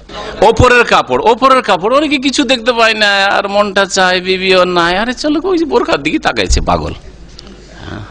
হ্যাঁ, তো তাকাক, বোরখার দিকে তাকালে কি করবে? সেজন্য মহিলা বাড়ি থেকে বেরোবে না, বাড়ি থেকে প্রয়োজনে বেরোবে, বিনা প্রয়োজনে বেরোবে না, বেশি বেশি বিনা প্রয়োজনে বেরোবে না। ওয়াকারনা ফি বুয়ুতিকুন্না, কাজ না থাকলে বেশি বেশি বেরো না, বাড়িতে অবস্থান করো, আল্লাহর হুকুম এটাও। কিন্তু কাজ থাকলে প্রয়োজন আছে, বাইরে বেরোতে পারবে মহিলারা। রাস্তায় চলছে, হঠাৎ করে বাতাসে একটু কাপড়টা একটু উড়ে গেল কোন জায়গায়, হ্যাঁ, আর কাপড় উঠে গেল, সেটা আলাদা কথা। হ্যাঁ, কোনো কিছু কাজকর্ম করতে গিয়ে, হ্যাঁ, অনিচ্ছাকৃত কোনো অংশ খুলে গেল, হ্যাঁ, অনিচ্ছাকে এইদিকে বেঁধে আছে, হঠাৎ করে দেখা গেছে পিছন দিক থেকে, অনিচ্ছাকৃত, বেচারি বুঝে না, হ্যাঁ, নিজে থেকে বেরিয়ে গেছে, তো অনিচ্ছাকৃত। রব্বানা লা তুআখিযনা ইন নাসিনা আও আখতানা, ভুল করে দিলে অথবা ভুলে গেলে আল্লাহ পাক ধরবেন না, আল্লাহ পাক দুআই শিখিয়েছেন। এই আয়াতে বেশ কিছু আহকাম, বিধিবিধান রয়েছে, সেই জন্য বাকি অংশগুলি ইনশাআল্লাহ তাআলা পরে পুরা করব। তবে একটি বিষয় উল্লেখ করে নি, আল্লাহ পাক যেমন পুরুষদেরকে বললেন তোমরা দৃষ্টি নত রাখো, ওই রকম মহিলাদেরকে আল্লাহ পাক কি বলেছেন? দৃষ্টি নত রাখো। তাহলে পুরুষরা কোন মহিলার দিকে তাকাবে না, এটা তো আমরা জানলাম। মহিলারাও কি ওই রকমই যে কোন পুরুষের দিকে তাকানো যাবে না? একেবারে সমান সমান? যদি সমান সমান হয় এইরকমই, তাহলে যুক্তি হচ্ছে যে তাহলে পুরুষদেরকে বলা যে তোমরা চেহারাটাও কারণ তোমাদেরকে মহিলা দেখে নেবে। আল্লাহ কি বলেছেন? না, এইরকম নয়। তাহলে মহিলাদের দিকে যদি পুরুষ ভালো নিয়তেও তাকায় তবুও জায়েজ না। মানুষ তাকায় দুটো অবস্থায়, একটা হচ্ছে অসৎ নিয়তে, দেখতে ভালো লাগছে একটা মেয়েকে সেজন্য তাকাচ্ছে, আর একটা না, মেয়েটা আমার একেবারে বোনের মতো লাগছে, আরে একেবারে আমার বোনের মতো কাছাকাছি, ভালো নিয়তে তাকাচ্ছে, চলবে নাকি? না, দুটোই জায়েজ নাই, দুটোই নাজায়েজ। পুরুষের ক্ষেত্রে পুরুষ কোন মহিলার দিকে তাকাবে, অপর মহিলার দিকে, বেগানা মহিলার দিকে। পক্ষান্তরে মহিলার তাকানো দুই রকম, একটা জায়েজ আর একটা জায়েজ নাই। মহিলা যদি কোন পুরুষের দিকে তাকায় কিন্তু ওই পুরুষকে দেখা উদ্দেশ্য নয়, হ্যাঁ, পুরুষকে দেখা উদ্দেশ্য নয়, আর পুরুষের দিকে অসৎ নিয়ত নিয়েও তাকাচ্ছে না, কামভাব নিয়ে তাকাচ্ছে না, তাহলে জায়েজ। বুঝলেন? আর আরেকটা হচ্ছে না, মনের চাহিদার সাথে তাকাচ্ছে, ছেলেটাকে দেখি স্মার্ট লাগে, ছেলেটা পছন্দ, হ্যাঁ, ছেলেটা আমার চয়েস, এই নিয়তে যদি তাকায়, হ্যাঁ, এটা আমার স্বামীর চাইতে ভালো, হ্যাঁ, যদি এইরকম হয় তাহলে নাজায়েজ। তাহলে নাজায়েজ। কেন এই ভাগ কেন করলাম? অথচ আল্লাহ পাক একই ভাষায় বলেছে ইয়াগুযুযনা মিন আবসারিহিন্না, পুরুষরা যেমন ইয়াগুযু মিন আবসারিহিম দৃষ্টি নত রাখবে, মহিলারাও যেন দৃষ্টি নত রাখে। কেন? এই জন্য যে আমাদের কাছে দলিল আছে। মা আয়েশা রাদিয়াল্লাহু তাআলা আনহাকে রাসূলুল্লাহ সাল্লাল্লাহু আলাইহি ওয়াসাল্লাম একবার হাবশীদের খেলা দেখিয়েছিলেন মসজিদে নববীর সামনে হাবশীরা খেলা করছিল ঈদের দিনে, আমোদ ফুর্তি করে হাবশীদের দেশের লাঠি খেলা বা অস্ত্র খেলা, তলোয়ার খেলা খেলছিল। আর নবী সাল্লাল্লাহু আলাইহি ওয়াসাল্লাম আয়েশার ঘরে কক্ষে, আর আয়েশা রাদিয়াল্লাহু তাআলা আনহা নবী সাল্লাল্লাহু আলাইহি ওয়াসাল্লামের কাঁধে এখানে মুখটা লাগিয়ে ওই জানালা দিয়ে দেখছিলেন এরকম করে। হ্যাঁ, ওরা দেখছে না পুরুষ লোকেরা, কিন্তু আয়েশা রাদিয়াল্লাহু তাআলা দেখছেন। কারাকে দেখছেন? ওই হাবশীদেরকে দেখছেন, হাবশীদের খেলা দেখছেন। লক্ষ্য উদ্দেশ্য হচ্ছে খেলা দেখা, ওদের রূপ চেহারা দেখা না, খেলা দেখা। কিন্তু তারপরে ওই পুরুষদের উপর নজর পড়ছিল, জায়েজ কিনা? জায়েজ না হয় নবী সাল্লাল্লাহু আলাইহি ওয়াসাল্লাম দেখাবেন দীর্ঘক্ষণ। মা আয়েশা বলছেন যে আমি দেখতে দেখতে, নবী সাল্লাল্লাহু কিছুই বলছেন না, আমি দেখি কতটা নবী আমাকে আদর করেন, ভালোবাসেন, দেখতে আছি। তারপরে যখন আমি বিরক্ত হয়ে গেলাম, আর দাঁড়িয়ে থাকতে ভালো লাগে না, তখন নিজেই ছেড়ে দিলাম। দেখা বোঝা গেছে? নিছক দুনিয়াদারি খেলাটা জায়েজ খেলা, অবৈধ খেলা হলে জায়েজ নয়। এখন রান খুলে আছে, হ্যাঁ, যারা খেলোয়াড় খেলছে তারা রান খুলে আছে, তাহলে জায়েজ নাই দেখা। কিন্তু না, লেবাস পোশাক ঠিক আছে আর লজ্জাস্থান ঢাকা আছে, মানে হাঁটু পর্যন্ত ঢাকা আছে, তাহলে অসুবিধা নেই, হয়তো খেলা দেখছে। আর বৈধ খেলা যাতে আল্লাহর জিকির থেকে গাফেল না হয়। তো এইরকম খেলা দেখা যদি জায়েজ হয়, তাহলে ইসলামিক আলোচনা যদি কেউ কোনো মহিলা বা মহিলারা যদি পুরুষের কাছ থেকে শোনে, সরাসরি দেখে অথবা টিভির পর্দায় দেখে অথবা সিডি ভিসিডিতে দেখে, তো জায়েজ হবে না? হবে না? আরে নিছক দুনিয়ার খেলা যদি আয়েশা রাদিয়াল্লাহু আনহার জন্য দেখা জায়েজ হয়, কারণ লক্ষ্য উদ্দেশ্য পুরুষগুলো দেখা উদ্দেশ্য ছিল না, তাহলে আমাকে দেখা অথবা আমার মতো কোন সাহেবকে দেখা উদ্দেশ্য না। উদ্দেশ্য কি? বক্তব্যটা শোনা, দিন শিখা। তো জায়েজ আছে, সরাসরি দেখতে পারে অথবা ছবিও দেখতে পারে, এটা জায়েজ রয়েছে। কিন্তু মহিলা বক্তব্য করেছে টিভিতে, মহিলা খবর পড়েছে, আর পুরুষ দেখবেন, জায়েজ? বলছে আমার লক্ষ্য উদ্দেশ্য তো মহিলাকে তাকানো না, আমার উদ্দেশ্য হচ্ছে খবর শোনা। জায়েজ হবে? দুটোই না জায়েজ ওই ক্ষেত্রে। কারণ আল্লাহ বলছেন ইয়াগুযু মিন আবসারিহিম, দৃষ্টি নত করো, চলবে না তোমাদের। ওই ক্ষেত্রে আমাদের কাছে কোনো দলিল নেই যে কোনো মহিলাকে মা বোন, মা খালা মনে করে দেখা যাবে, যে এটা আমার খালার মতো লাগে, এটা আমার মায়ের মতো লাগে, এটা আমার বোনের মতো লাগে বলে দেখা যাবে কি? এইরকম কোন দলিল যেহেতু আমাদের কাছে নেই, সুতরাং পুরুষরা কোনো উদ্দেশ্যেই মহিলাদের দিকে তাকাতে পারবেন না। পক্ষান্তরে মহিলারা পুরুষের দিকে সৎ নিয়তে, ভালো উদ্দেশ্যে তাকাতে পারবে, অসৎ নিয়তে তাকাতে পারবে না। আল্লাহু আ'লাম। সাল্লাল্লাহু আলা নবিয়িনা মুহাম্মদ ওয়া আলা আলিহি ওয়া সাহবিহি আজমাইন। মহিলার দিকে একবার তাকানো যাবে, ওইটা হাদিসের অর্থ বুঝেনি, অথবা বুঝলেও অসৎ নিয়ত।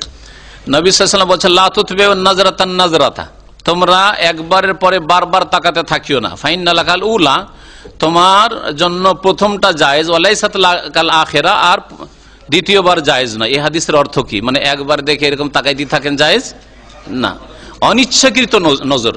এই হাদিসের ব্যাখ্যা আরেকটা হাদিস, সয়লা রাসূলুল্লাহ আন নাজিল ফুজা, আকস্মিক যদি নজর পড়ে যায়, হঠাৎ করে সামনে একটা মহিলা পড়ে গেল, হ্যাঁ, রাস্তা দিয়ে যাচ্ছিল না, মহিলা হঠাৎ করে বেরিয়ে গেছে বাইরে, একটু বাড়ির বাইরে, নজরে পড়ে গেল, তাহলে সাহাবী বলছেন, আমাকে বলেন যে তাতে নজরটা ফিরিয়ে না। হঠাৎ করে নজর পড়লে ওইটা, রাস্তা দিয়ে চলছেন, আপনি খেয়াল করেননি সামনে একটা মহিলা আসছে, তাহলে নজর ফিরিয়ে না। আর বুঝতে পারছেন দূর থেকে যে একটা মহিলা আসছে, তো আপনি তাকাইতে থাকবেন, জায়েজ না। অনিচ্ছাকৃত নজর যদি পড়ে না বলা হয়েছে, তাহলে সাথে সাথে নজর ফিরিয়ে নিতে, ওইটা হচ্ছে প্রথম নজর, সেটা মুহূর্তের জন্য, হ্যাঁ, 1 সেকেন্ড 2 সেকেন্ড হয়তো নজরটা পড়েছিল, বুঝতে পারছেন মহিলা, নজর ফিরিয়ে নেন। এক ভাই জিজ্ঞাসা করেছেন যে কোনো ব্যক্তি জেনায় লিপ্ত হয়েছিল, আল্লাহ পাক আমাদের হেফাজত করেন। আলহামদুলিল্লাহ, আল্লাহ পাকের শুকরিয়া আদায় করে যে আল্লাহ পাক যাদেরকে হেফাজতে তৌফিক দান করেছেন।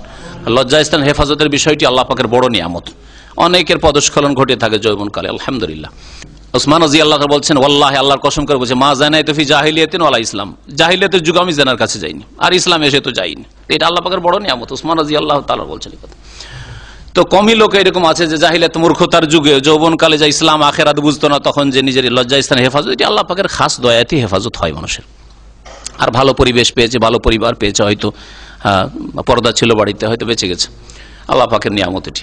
আজকাল ফিতনার যুগে বাঁচা খুব মুশকিল মানুষের, আল্লাহ হেফাজত করেন। তো কি বলছিলেন যে এক লোক জেনায় লিপ্ত হয়েছে, আল্লাহ আমাদের হেফাজত করেন, আর তারপরে ওই লোক তওবা করেছে, তওবা করার পরে আবার লিপ্ত হয়েছে, এটা তার তওবার দুর্বলতা আর ইমানের দুর্বলতার কারণে হয়েছে। যদি সত্যিকার অর্থে তওবা করে থাকতো তো এরকম হইতো না। আর পরে আবার তওবা করেছে, যদি এই তওবার উপর অটল থাকতে পারে তাহলে আল্লাহ পাক মাফ করবে, হ্যাঁ। আর যদি দেখা যায় যে নাই খেল তামাশা বানিয়েছে, বারবার তওবা করছে, 2-4 মাস যাচ্ছে, আবার পদস্খলন ঘটেছে, আবার ওই রকম কাজ করছে, তাহলে এ আসলে অন্তর থেকে তওবা করেনি, আর আখিরাত সম্পর্কে চিন্তাশীল নয়, জাহান্নামের ভয়ও নেই। তো আল্লাহ পাক রব্বুল আলামিন আসলে অন্তরের অবস্থা জানছেন, অন্তরের অবস্থা আল্লাহ পাক জানছেন। সুতরাং আল্লাহকে আপনার অন্তরের সততা দেখান, যে আল্লাহ আমার অন্তরে ইখলাস আছে, নিষ্ঠা আছে, আমার অন্তরে সিদক আছে, সততা আছে, আল্লাহ তুমি আমাকে মাফ করে দাও। আর এর জন্য আল্লাহ পাকের সামনে কাঁদেন, আল্লাহ পাক রব্বুল আলামিনের সামনে আপনি দোয়া করেন, সিজদায় পড়ে পড়ে রাতের অন্ধকারে, এগুলি হচ্ছে ভালো লক্ষণ যে আপনার তওবা আসলে হয়েছে। জি, আল্লাহ